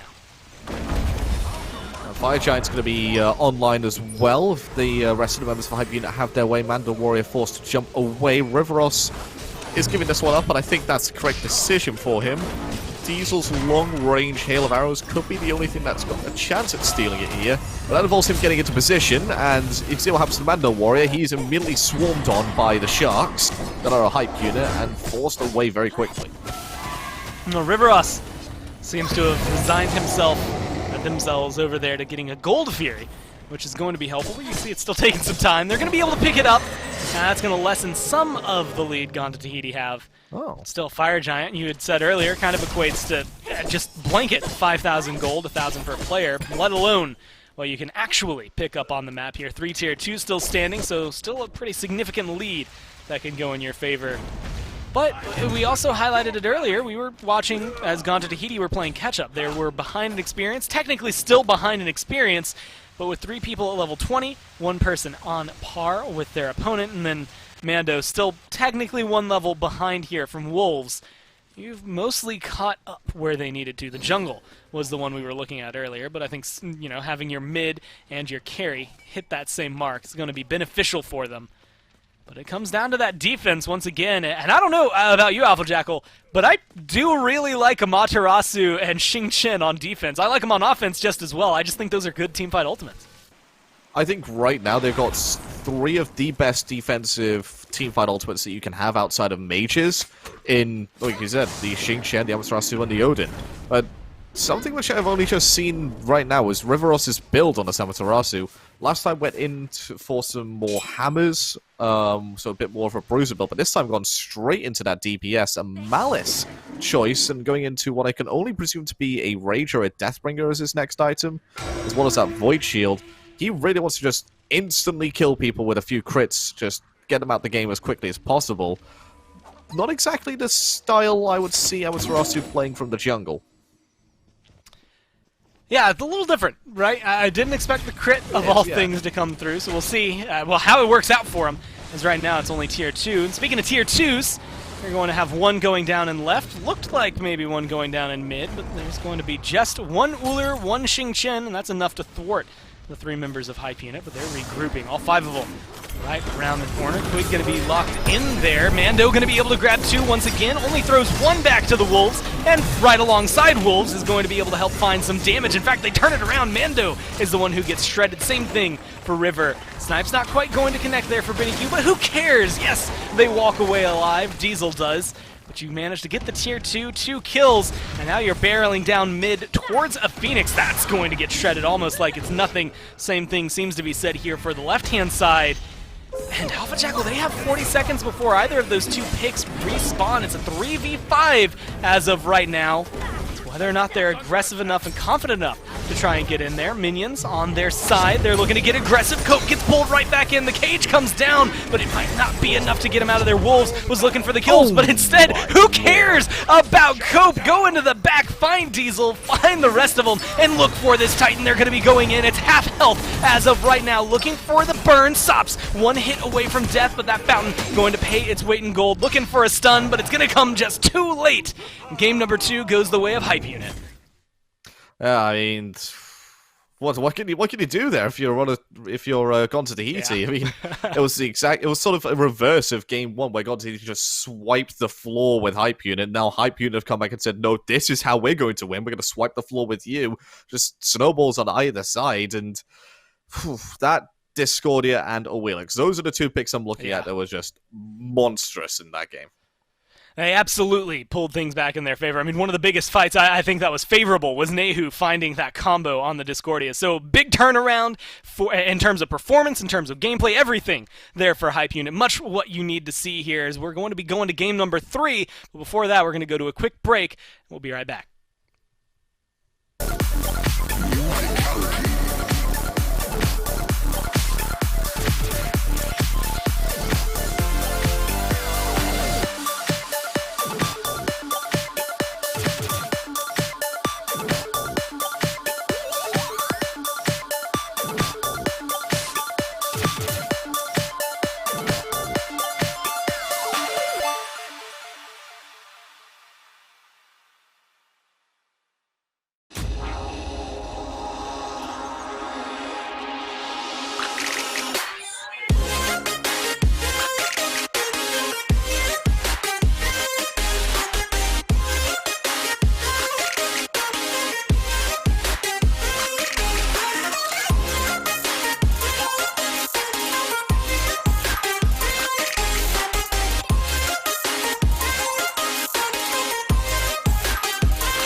Welcome back, everybody. Hype Unit clutch it out and force a game number 3. Mifflin in a set where they looked like they were going to get overrun pretty heavily.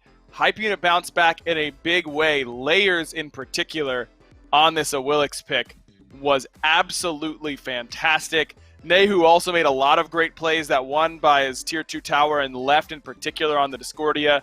Much, much better from him than on the Nuwa. Yeah, I just like this look a lot more in general for the Hype Unit boys. Just getting a little bit more aggressive in the early game, having a god like Discordia that's able to pop off. Layers absolutely leading the charge, getting aggressive early and constantly throughout the entirety of the match. And that's a pick that really only comes through because of that early Odin pick for Gone to Tahiti, kind of facilitating this Awilix counter. But I gotta give some shouts to Wolves as well. Only dies once the entire game, finds a couple of choice kills, 12 assists, and was constantly beating out the rotation of Mando Warrior towards the Gold Fury, towards the Pyromancer, towards every single team fight in mid. This solo laner is looking really hot. Wolves has a very good game in this one, and they really needed it, did Hype Unit. That right side of the map shores up and leads them to victory. Sops on the Chronos instead of the Thoth. Ends up top player damage overall, pretty good KDA as well, but not enough to bring home the 2-0 sweep. So now we're going to be heading to a game number 3 in a pretty important setup here because the team that wins this gets their shot at beating Baskin and the boys, which is what everyone wants to do in North America. This is a team to beat. This would give you the most chances to do it because even if you were to lose to them tomorrow, you could always make your way back through the lower bracket.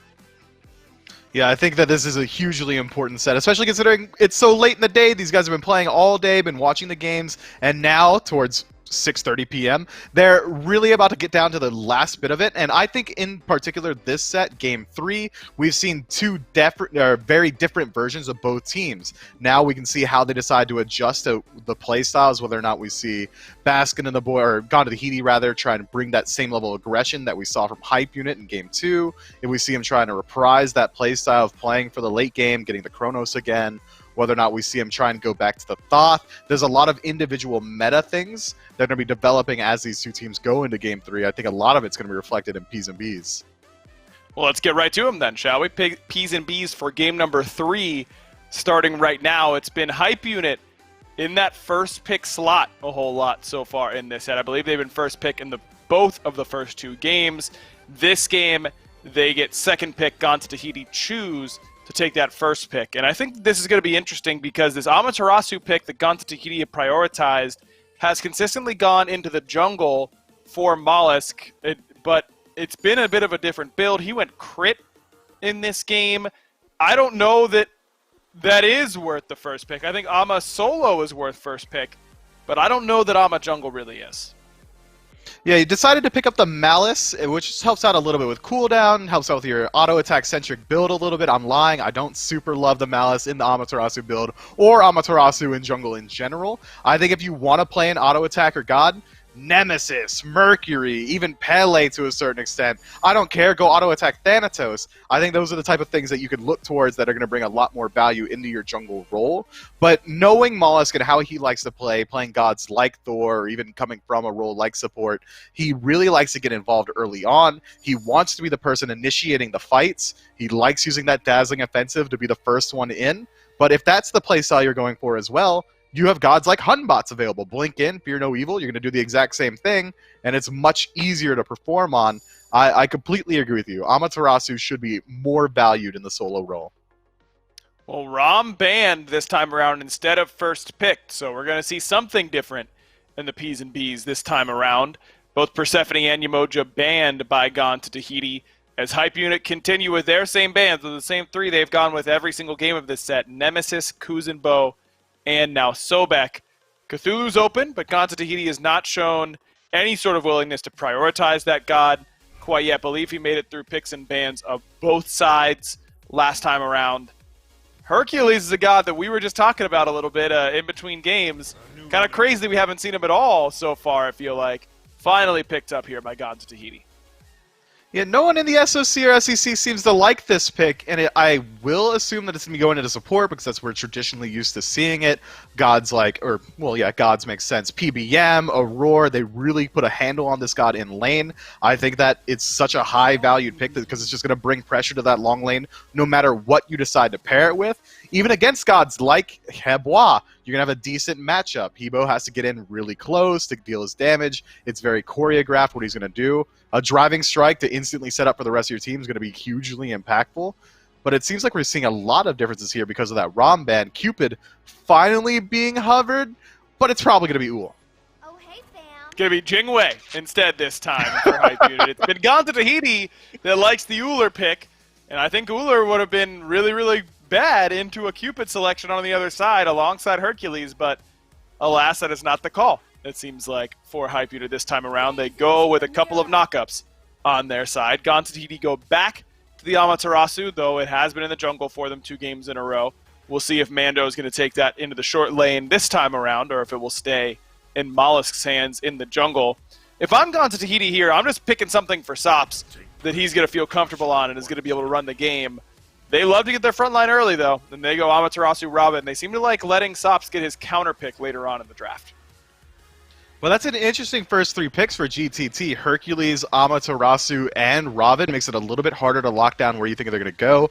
It does really seem like it's going to be Hercules support, Amaterasu in the solo lane, and Robin in the jungle. I think that makes the most sense for each one of these individual picks. But again, knowing these guys, we might see them try and switch it up a little bit once we get to that phase. On the other side, though, a little bit more sense can be made. Jingwei, most likely going into the long lane, could potentially, and potentially is very loosely used here, flex into mid. Hebo, more likely going to be a flex, could go jungle, could actually go mid. King Arthur, almost guaranteed going to that short lane. I like both drafts so far, but Hype Unit taking Hebo and Jingwei on their first picks when gods like Amaterasu are still available is just a little bit questioning to me. We know that Jingwei hasn't really been getting prioritized. I think they could have much better got off with the Amaterasu pick. Agreed, but clearly Hype Unit doesn't feel like Ama's that strong or fits their playstyle that well. They've passed on her every single game so far of this set, and no different here in game number 3. A couple mid laners banned by Hype Unit, Morrigan and Discordia. Taken off the board, Gone to Tahiti, looking at Quig's God Pool with that Kepri ban.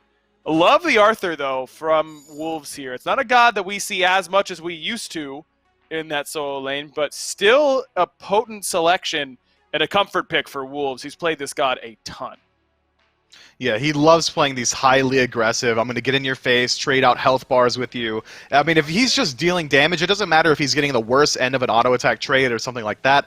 Wolves just love seeing the numbers pop up on his screen. He's one of the most annoying people to ever play against on the planet.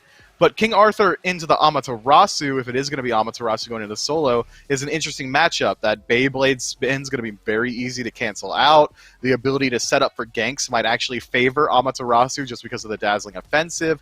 It's not going to be an easy lane, but whichever one of these 2 guys pulls a lead in the early should be able to maintain it relatively well. Sops goes to the Agni this time around. A little bit more traditional in the mage pool for him. No Chronos this time around.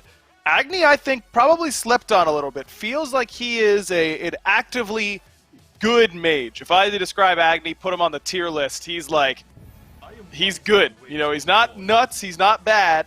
He'll do mage stuff. If he gets ahead, he's really, really good. If he gets behind, he kind of stinks. Like, he just kind of doing mage stuff in the mid lane. I don't know. Again, I don't want to say he's the vanilla mage because I think vanilla is like the best ice cream flavor, so that would be giving him too much credit. But he's good, is what I would say.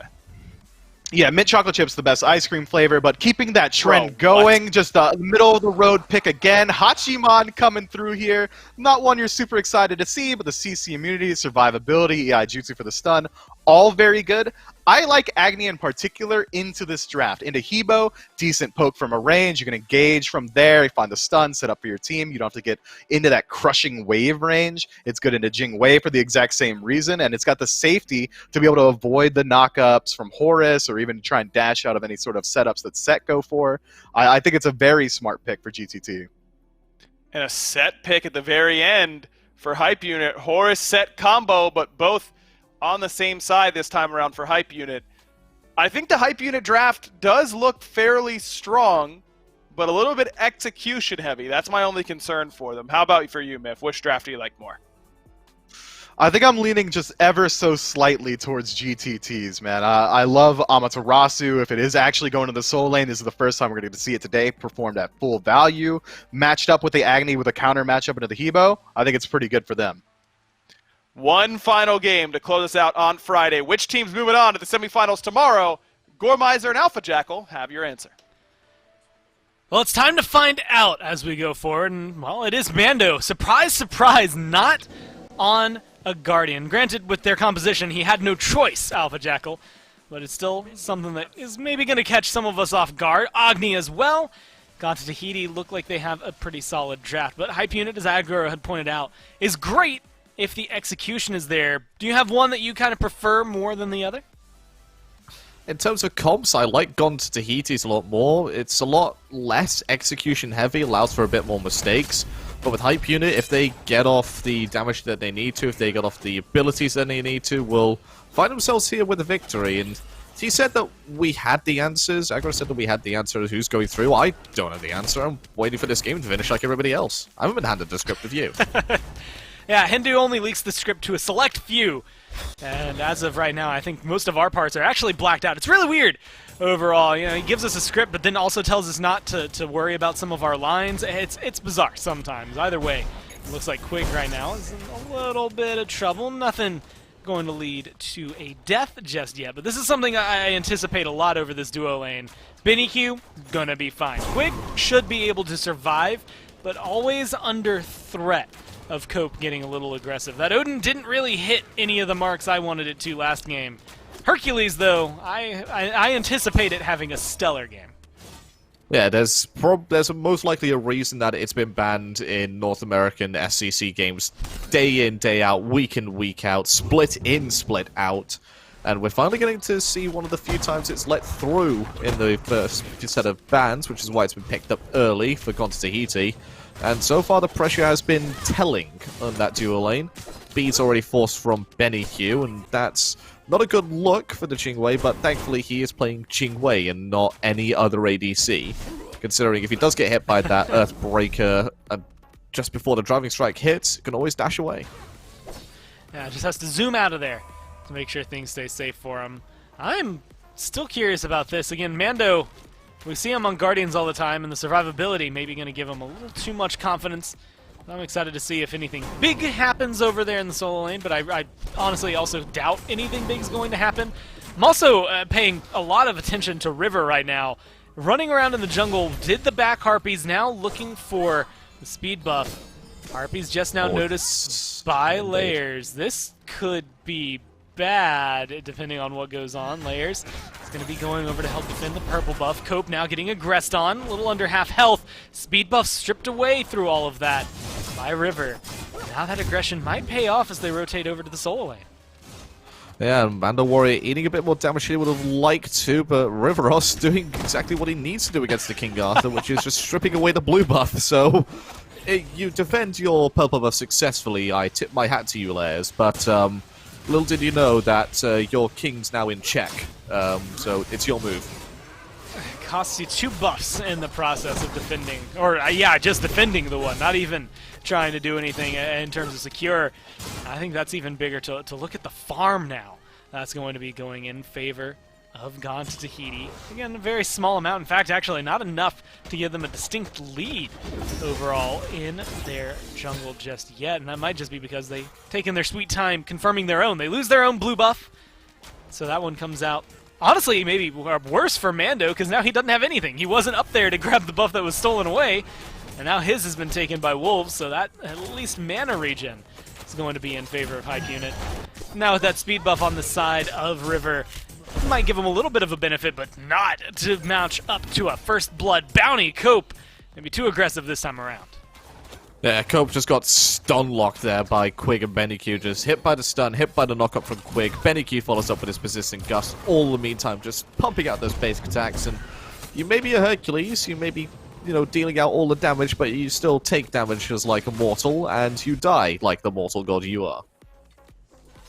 Yeah, easy to burn down, especially this early on. I mean, you've got tank boots, that's it? Yeah, no, you're going to die 9 times out of 10 if they catch you out, and then they lock you down the way they do. Also, my favorite thing about Horus that comes through is that protection shred. So even if you have a little bit early on, it's going to be pretty easy to burn through these warrior supports on the other side.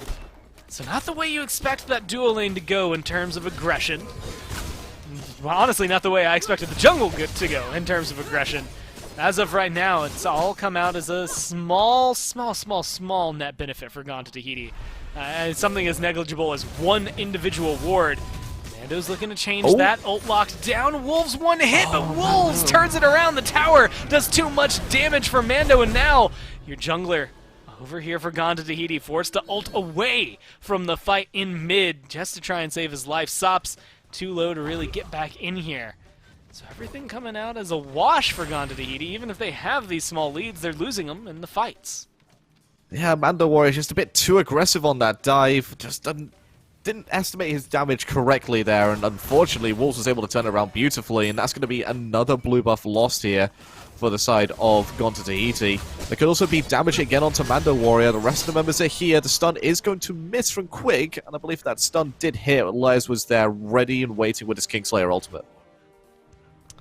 Yeah, it would have been potentially more lockdown, another kill even. That could have gone their way. So as of right now, again, all comes out Speed buff invade. smooth. But Layers, yeah, taking a note here from River. He's at least going to be able to get the buff. Might be able to find more. Blue buff they had already stolen.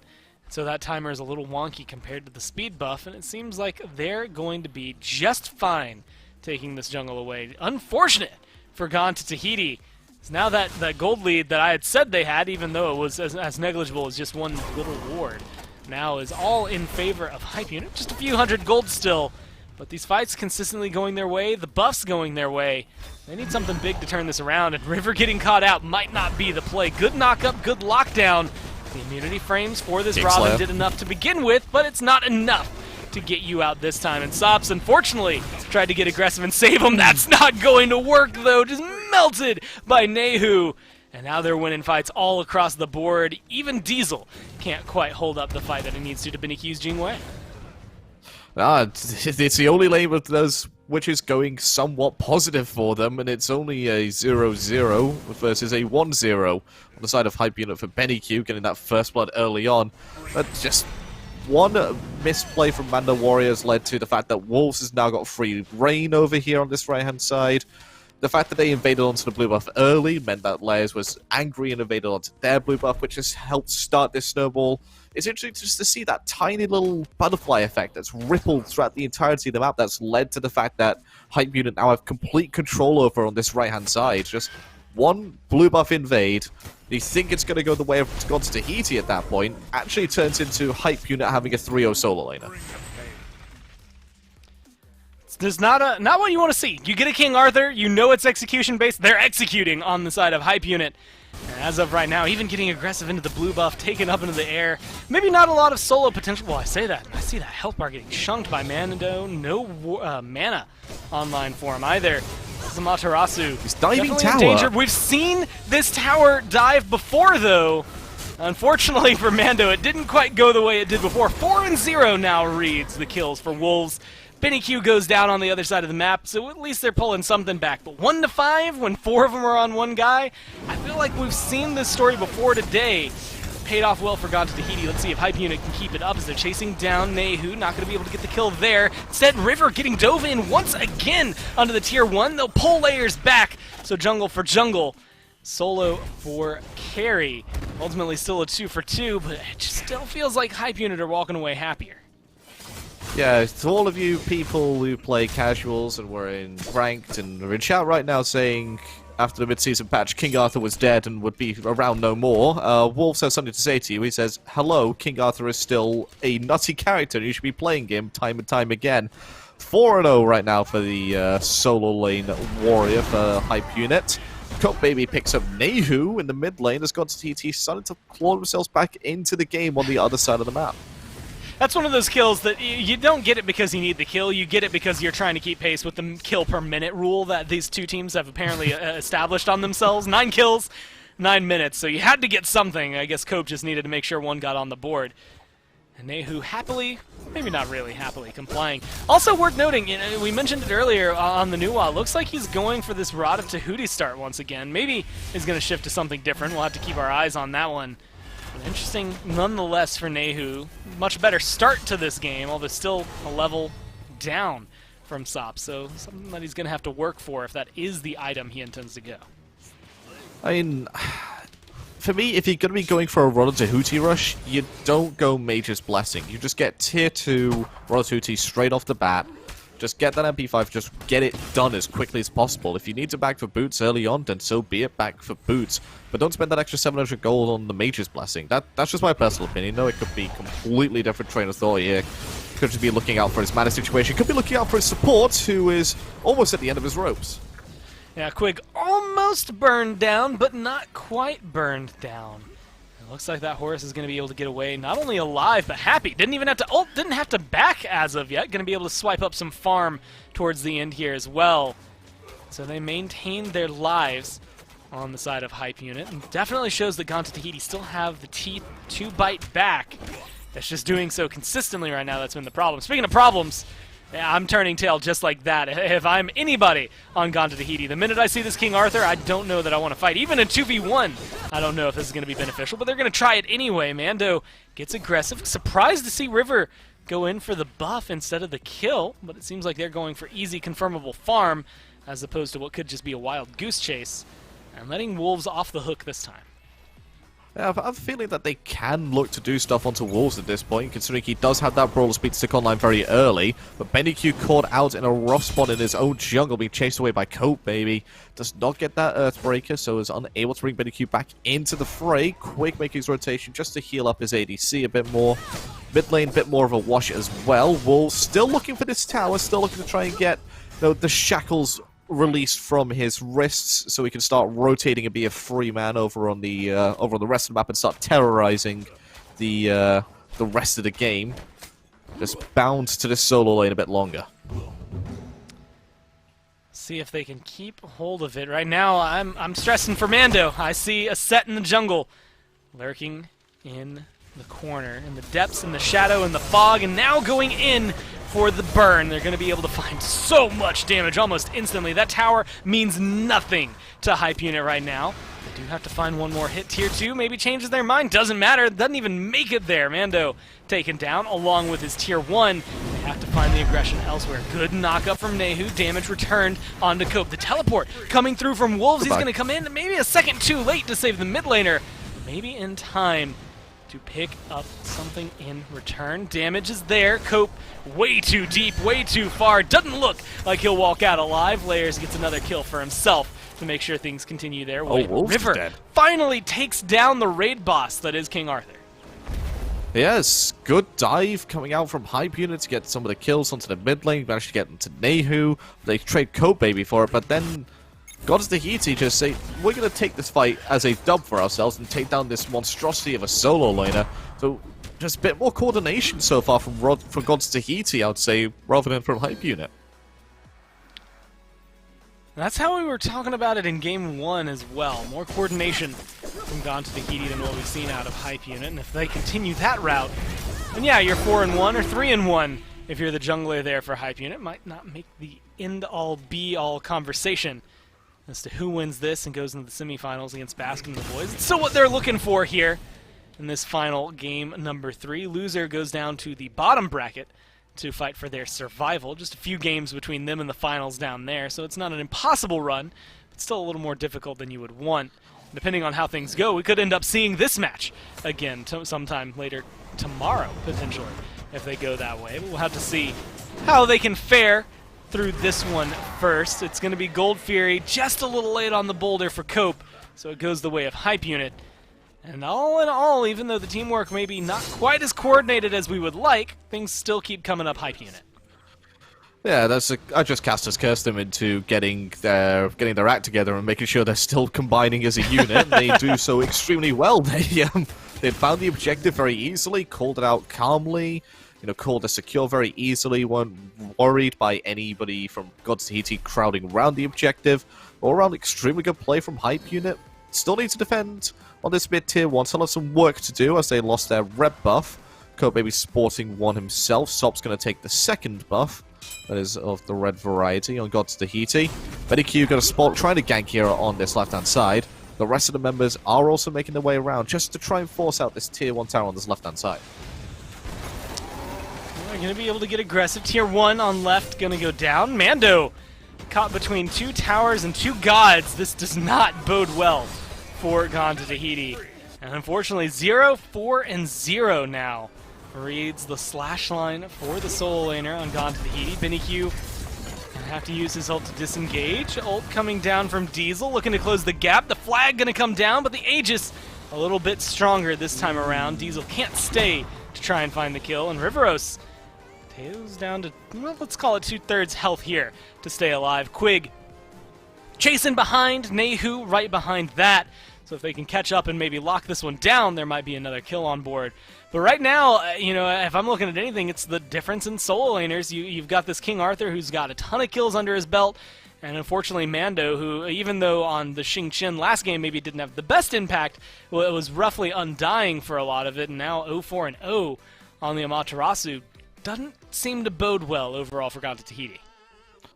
No, it's not been the start of the game that they wanted over on the solo lane, but they've been picking it up, especially in the mid lane, I feel. Like, they've got good control over it. Cope is having a much, much, much better game. Well, hey, that's going to be game number 3 on pause as of right now, and we'll get to the thrilling conclusion. But first, we have to take a quick break. Well, we don't care about your timers or your rules here. We want to get back into game as fast as possible, so we're already here. So we jump on in. Gods Tahiti still trailing a little bit behind Hype Unit. This is myself and Alpha Jackal once again come to try and pilot you through, ideally, the remainder of this game. 2 members at 4 and 1, and Alpha Jackal, I mean, I don't know, it just feels like Hype Unit, even though maybe the team fights haven't been quite where they need to, the picks have been on point, and right as I look to hand it to you, Diesel maybe proving my point more than anything, as he gets taken down instantly in a 2v1. Yeah, that's the worst possible target to have lost if you are Gods Tahiti, considering he's been, you know, quite instrumental to keeping this game as close as it is, keeping this lane quite nice and even, and the up-down, very brave from Riveros, but it's because he's got Cope maybe coming on the rotation. Sops maybe should have been on his way as well, but he's lagging a bit behind. Blink Dragon Strike is good, forcing the teleport away from Les, forcing the beads out as well. So good play so far from the support, brings BennyQ back in, forces out the airstrike, and this is the chance for Mando Warrior to prove his worth here on the Amaterasu. Well, they're gonna try. The ult started up, and the stun gonna come through, but no follow-up damage. In fact, now you're in the wrong neighborhood. Burned down, 1 hit. Wolves gets the kill.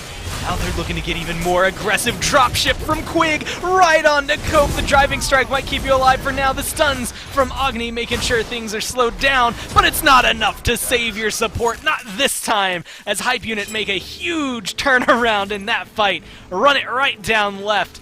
Find themselves a huge advantage on top of that. 2,000 gold, everything coming up their way. And unfortunately, I mean, you highlighted it, Mando, a chance to prove himself, and now he reads 0, 5, and 0. Yeah, just very aggressive. I like the fact that he was going for that aggressive play. I mean, BennyQ no longer had any of his safety available to him. Les was quite low. Didn't really seem to be anybody else rotating. But that was also part of the issue, was that no one else from Gods Tahiti was in range to follow up from his stun, follow up from his setup. Then all of a sudden, out from the jungle comes Nehu, comes Wolves. All the meanwhile, Sops still hadn't made his rotation fully over towards the fight, was lagging behind Nehu, even though he got into the jungle first. So maybe... I don't want to say there's disharmony around Gods Tahiti, but it doesn't look like a team that's fully on the same page with each other.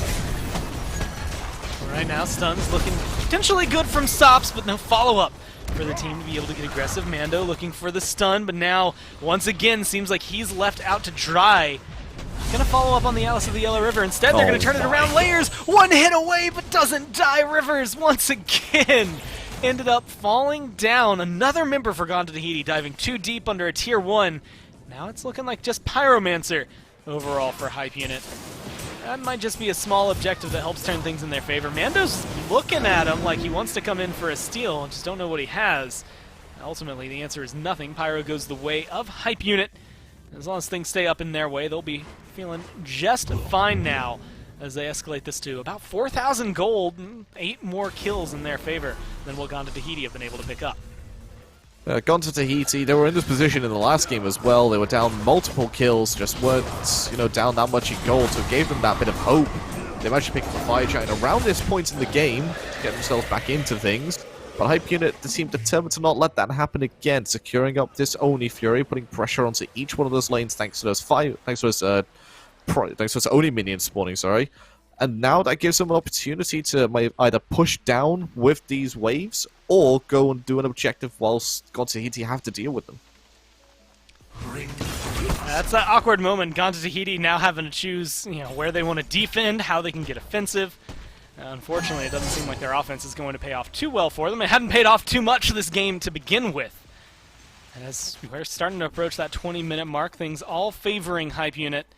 Even though they've made some good plays from Gone to Tahiti, none have really resulted in these max kills that are coming through. And, Nehu did go that route to Tahuti. We were looking at that earlier, has gotten the Soul Gem now online.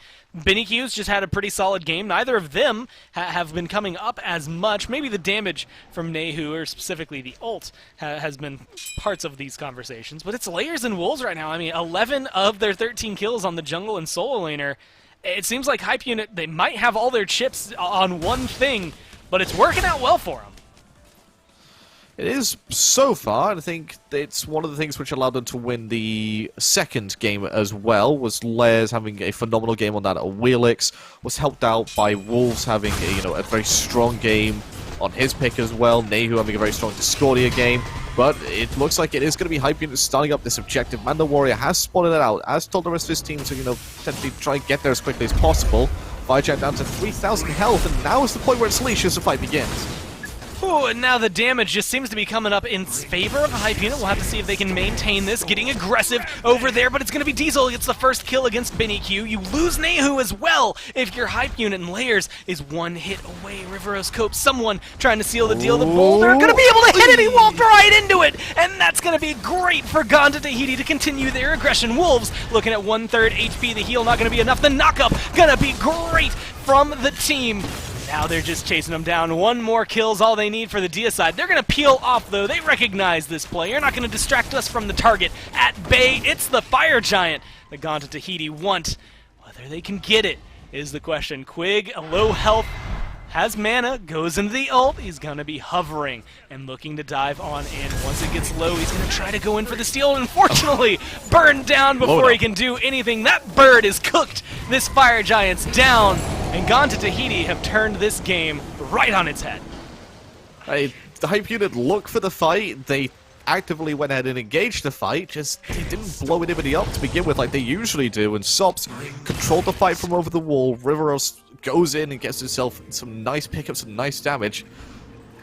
Mando Warrior does sacrifice himself, but manages to stay alive, well, manages to die quick enough, so therefore he gets alive to have this Fire Giant received around his belt as well.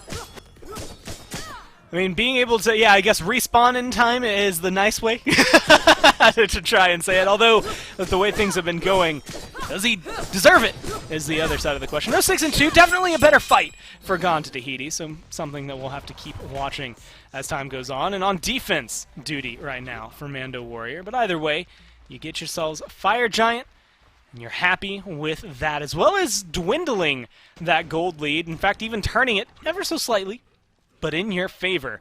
Now as you start to aggress into towers, tier 1s don't exist. Get rid of them. Get them out of the game. Doesn't matter that that one was standing there. It's these tier 2s instead that are going to be aggressive. Looks like Hype Unit might even want to try to defend it. Quick's going to go in and look for the aggression. The teleport coming through as well from Wolves. I don't know if this is going to be the fight, but Mando's going for the loop. He's trying to get into the back line. He's going to be able to at least stop a back. That should open up this tier 2 tower. Good space control there so far from Mando Warrior. Means that tier 2 tower does fall down. I think it was going to happen regardless if he makes that rotation, but just gives it that extra bit of breathing room, extra bit of safety. It looks like they might be looking to push up onto this mid-Phoenix. Personally, I would say one of the other tier 2 towers should be the call. Maybe there's one on the left-hand side. Pushing up the minions as far as they can, and it looks like the Phoenix is going to be the call here. They'll have to get it hard fought, though. They want to see what they can pick up right now. Phoenix at 3/4 health. Unfortunately, you can't say the same for a lot of Gone to Tahiti. They're taking a lot of damage in the process. Layer going to be the first one burned down. Phoenix still alive. They're still trying to find those last few hits. But at this point, it's just too tanky. There's too much, and they don't have the minions to support themselves. They'll push the wave back up. And they're going to try it again, this time with the Fire Giant sustain and a 5v4. What shell can they crack? Binnyq going to be in trouble in the background. Beads forced ult still are not available for him to be able to try and use it defensively. A lot of damage going on to Mando, staying alive nonetheless. Something he's struggled with so far this game. Seems to be working out in the late portions. The boulder comes through and gets some damage back on the Quig. And now they're going to go right back into the Phoenix, this time with an advantage. But the damage from Nehu seems to be good enough to quell this one, but it's not stopping him. Mando might have to back, but the rest of the crew still pushing forward. So much in return. Layers respawning in 10 seconds. They don't get the Phoenix. They end up burning some time on that Fire Giant buff. Maybe even better as a defense all around for Hype Unit. Now Mando, he's going to be safe, but he's still a little bit too far forward for my liking. And they've put in so much effort, so much resource, so many resources, so much utility into trying to get that mid Phoenix. Just wasn't able to crack it fully. See, it's barely standing up on its last feathers, but still standing, and that's all Hype Unit care about. It could be 1 health, could be 1,000 health. They're still to say, it's alive, we kept it alive, let's go. And it's a bit too difficult to push into that Phoenix. They should have gone for some of the other towers, put themselves a bit more gold in their pockets, because the Fire Giant is going to go away from their belt in about 15 seconds time. Just get as much gold as you can from this first one, because you were behind for most of this game, and then look to take the second Fire Giant as the ones to push into the Phoenixes with. Yeah, 3 tries on that Phoenix, didn't quite find enough. Pyromancer going the way of Hype Unit. Gold Fury plus Tier 2 tower number 2 is what I was trying to say there. Going the way of Gone to Tahiti. So, 6,000, 5,000 gold, depending on how you want to read it. A little bit between the two is going to be in favor of Gone to Tahiti. Now, 1 tier tower still standing up between them and potentially another Phoenix. But it's the Fire Giant. 30 seconds left. That's going to be the call. And as you had highlighted last game, this would be the last one they can pick up before it becomes an enhanced Fire Giant. So we'll see what they can do with that one, as they'll still need minions and things like that for backdoor protections. Unfortunately, Quig doesn't have any protections of the sort. He's lucky he had a teammate in order to get out of there. Yeah, it has just the ability to fly over and through a wall to the loving arms of Nehu, who was just trying to take down a camp for some extra farm. Quig goes back in and immediately eats half his health yet again, so not quite as safe as he thought he was going to be. Cope maybe walking into the enemy team, walking into the middle of 4 people, and lives because he's a Hercules. As he starts off the engagement quite well, the boulder connects, and Quig is the first to fall.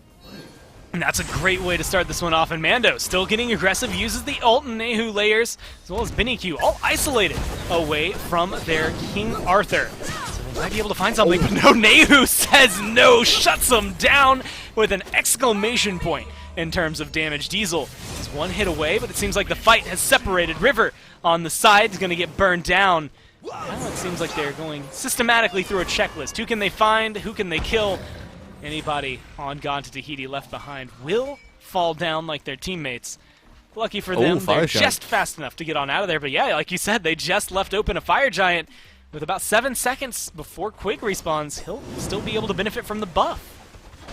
Yeah, and I can tell they're going for the Fire Giant straight away. The second Wolves teleported back into this fight. Mando Warrior being chain juggled here. 1 health he lives on. Cope just heals up about 1/4 of his health there thanks to his mitigate wounds.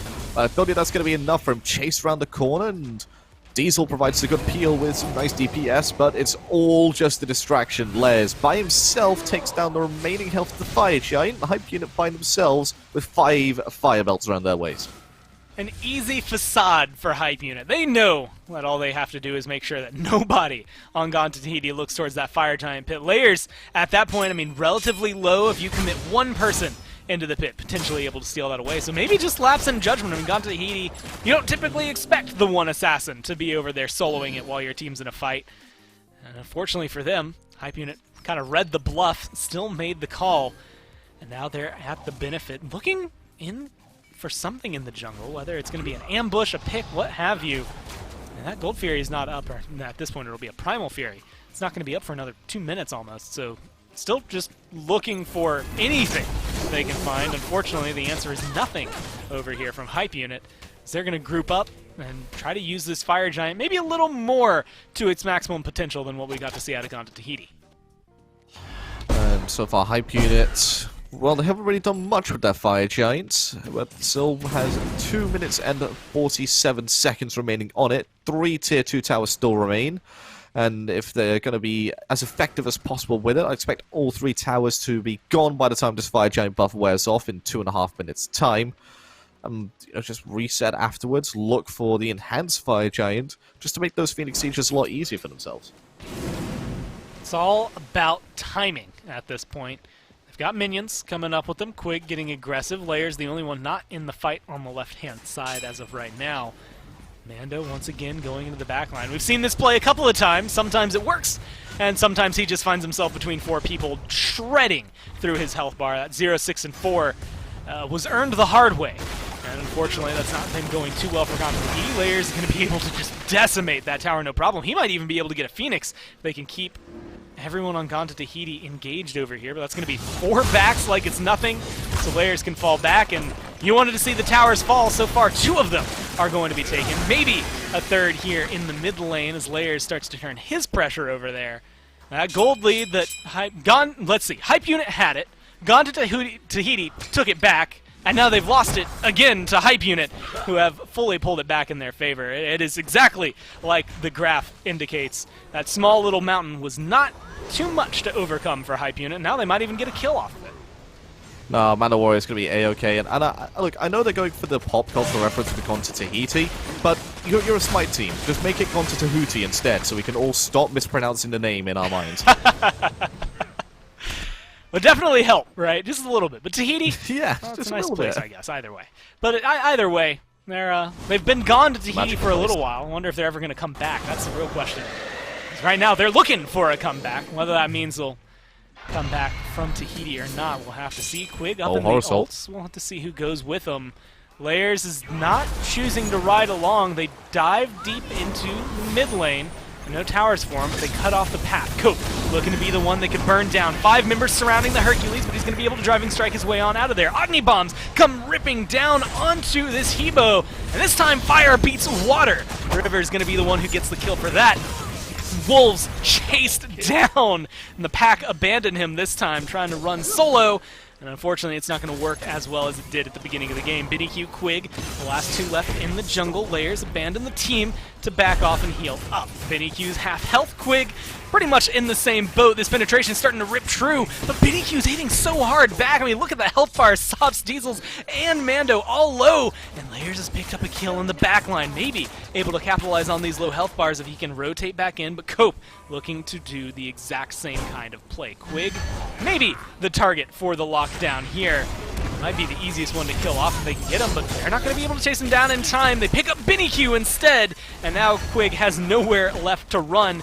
Save for Layers, not going to be able to get his dash off in time, and now it's all up to this jungler. 6 seconds until Habwa respawns. Nehu is going to be enough to stop this team from aggressing, but you get rid of that Fire Giant. Enhanced is about to respawn. That's a good fight for Gone to Tahiti.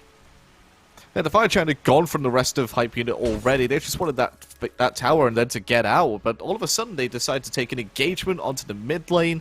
Don't find a target that land on. They surround Riveros, but don't decide to go onto Riveros originally. It was a messy engagement there from Hype Unit. Gone to Tahiti. Well, they've come back and from that magical place and find themselves with a win in that fight.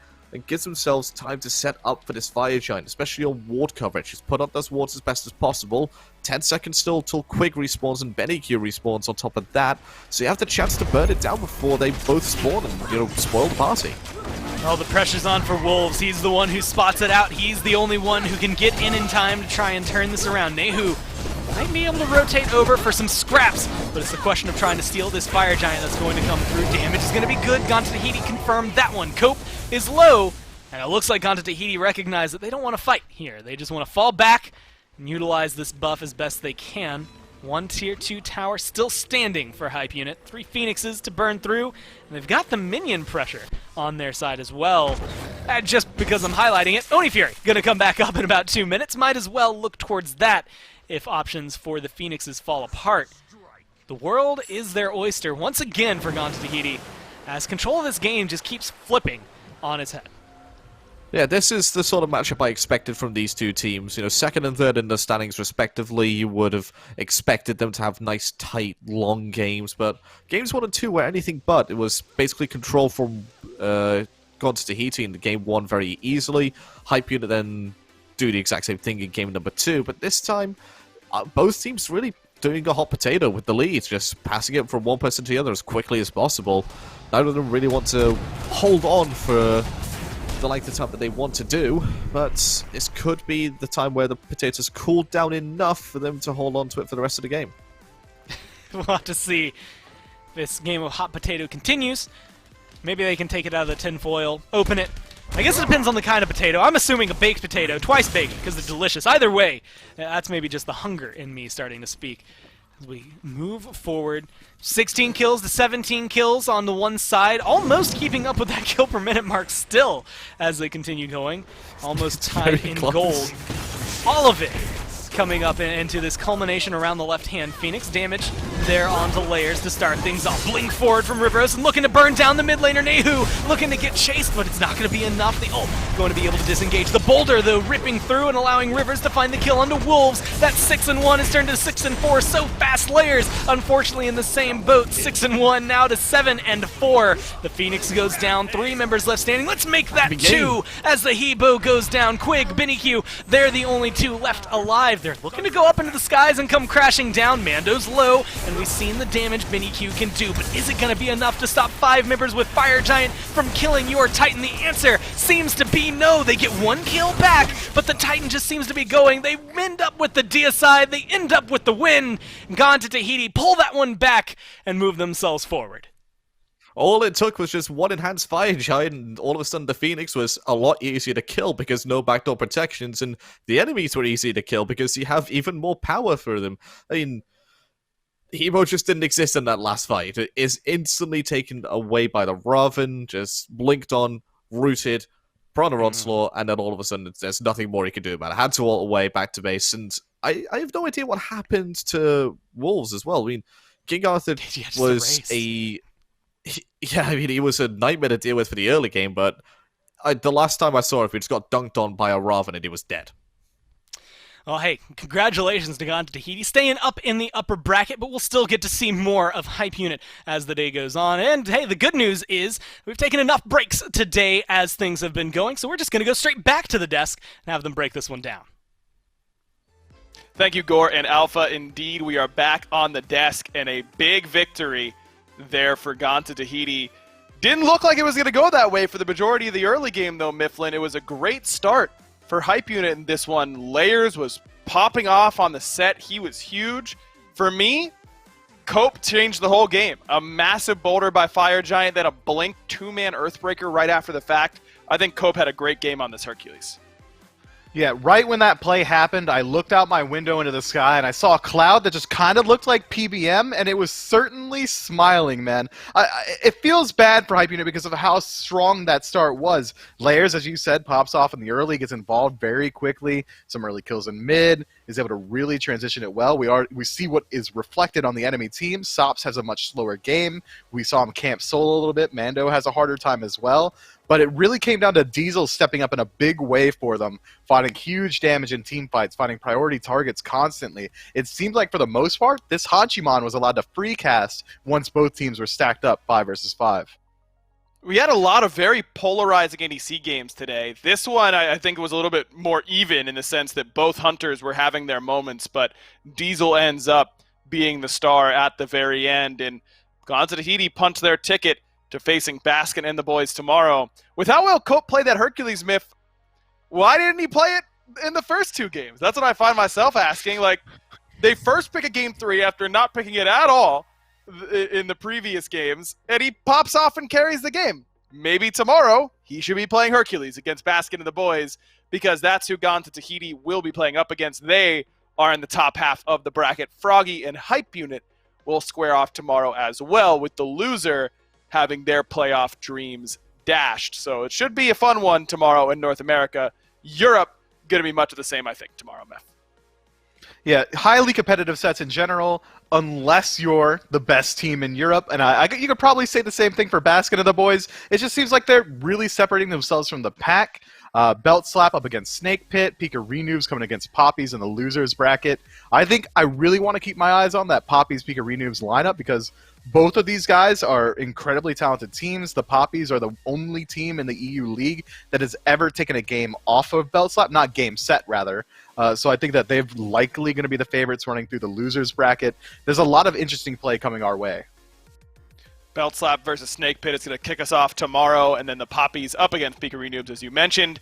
And as per usual, we do our first 2 sets ZU, second 2 sets RNA. So Basket and the boys square off against Gans and Tahiti afterwards tomorrow. So make sure you're joining us bright and early, 11 a.m. tomorrow in order to get us started. Thanks so much for watching. Thanks for sharing your Friday with us. Appreciate you all, from everyone behind the scenes to make it work, all the casters, community casters involved. We'll see you tomorrow here for the playoffs. You can feature.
All of your wind has gone, and all of the paths you've drawn have sunk to the ocean sand where no one can see.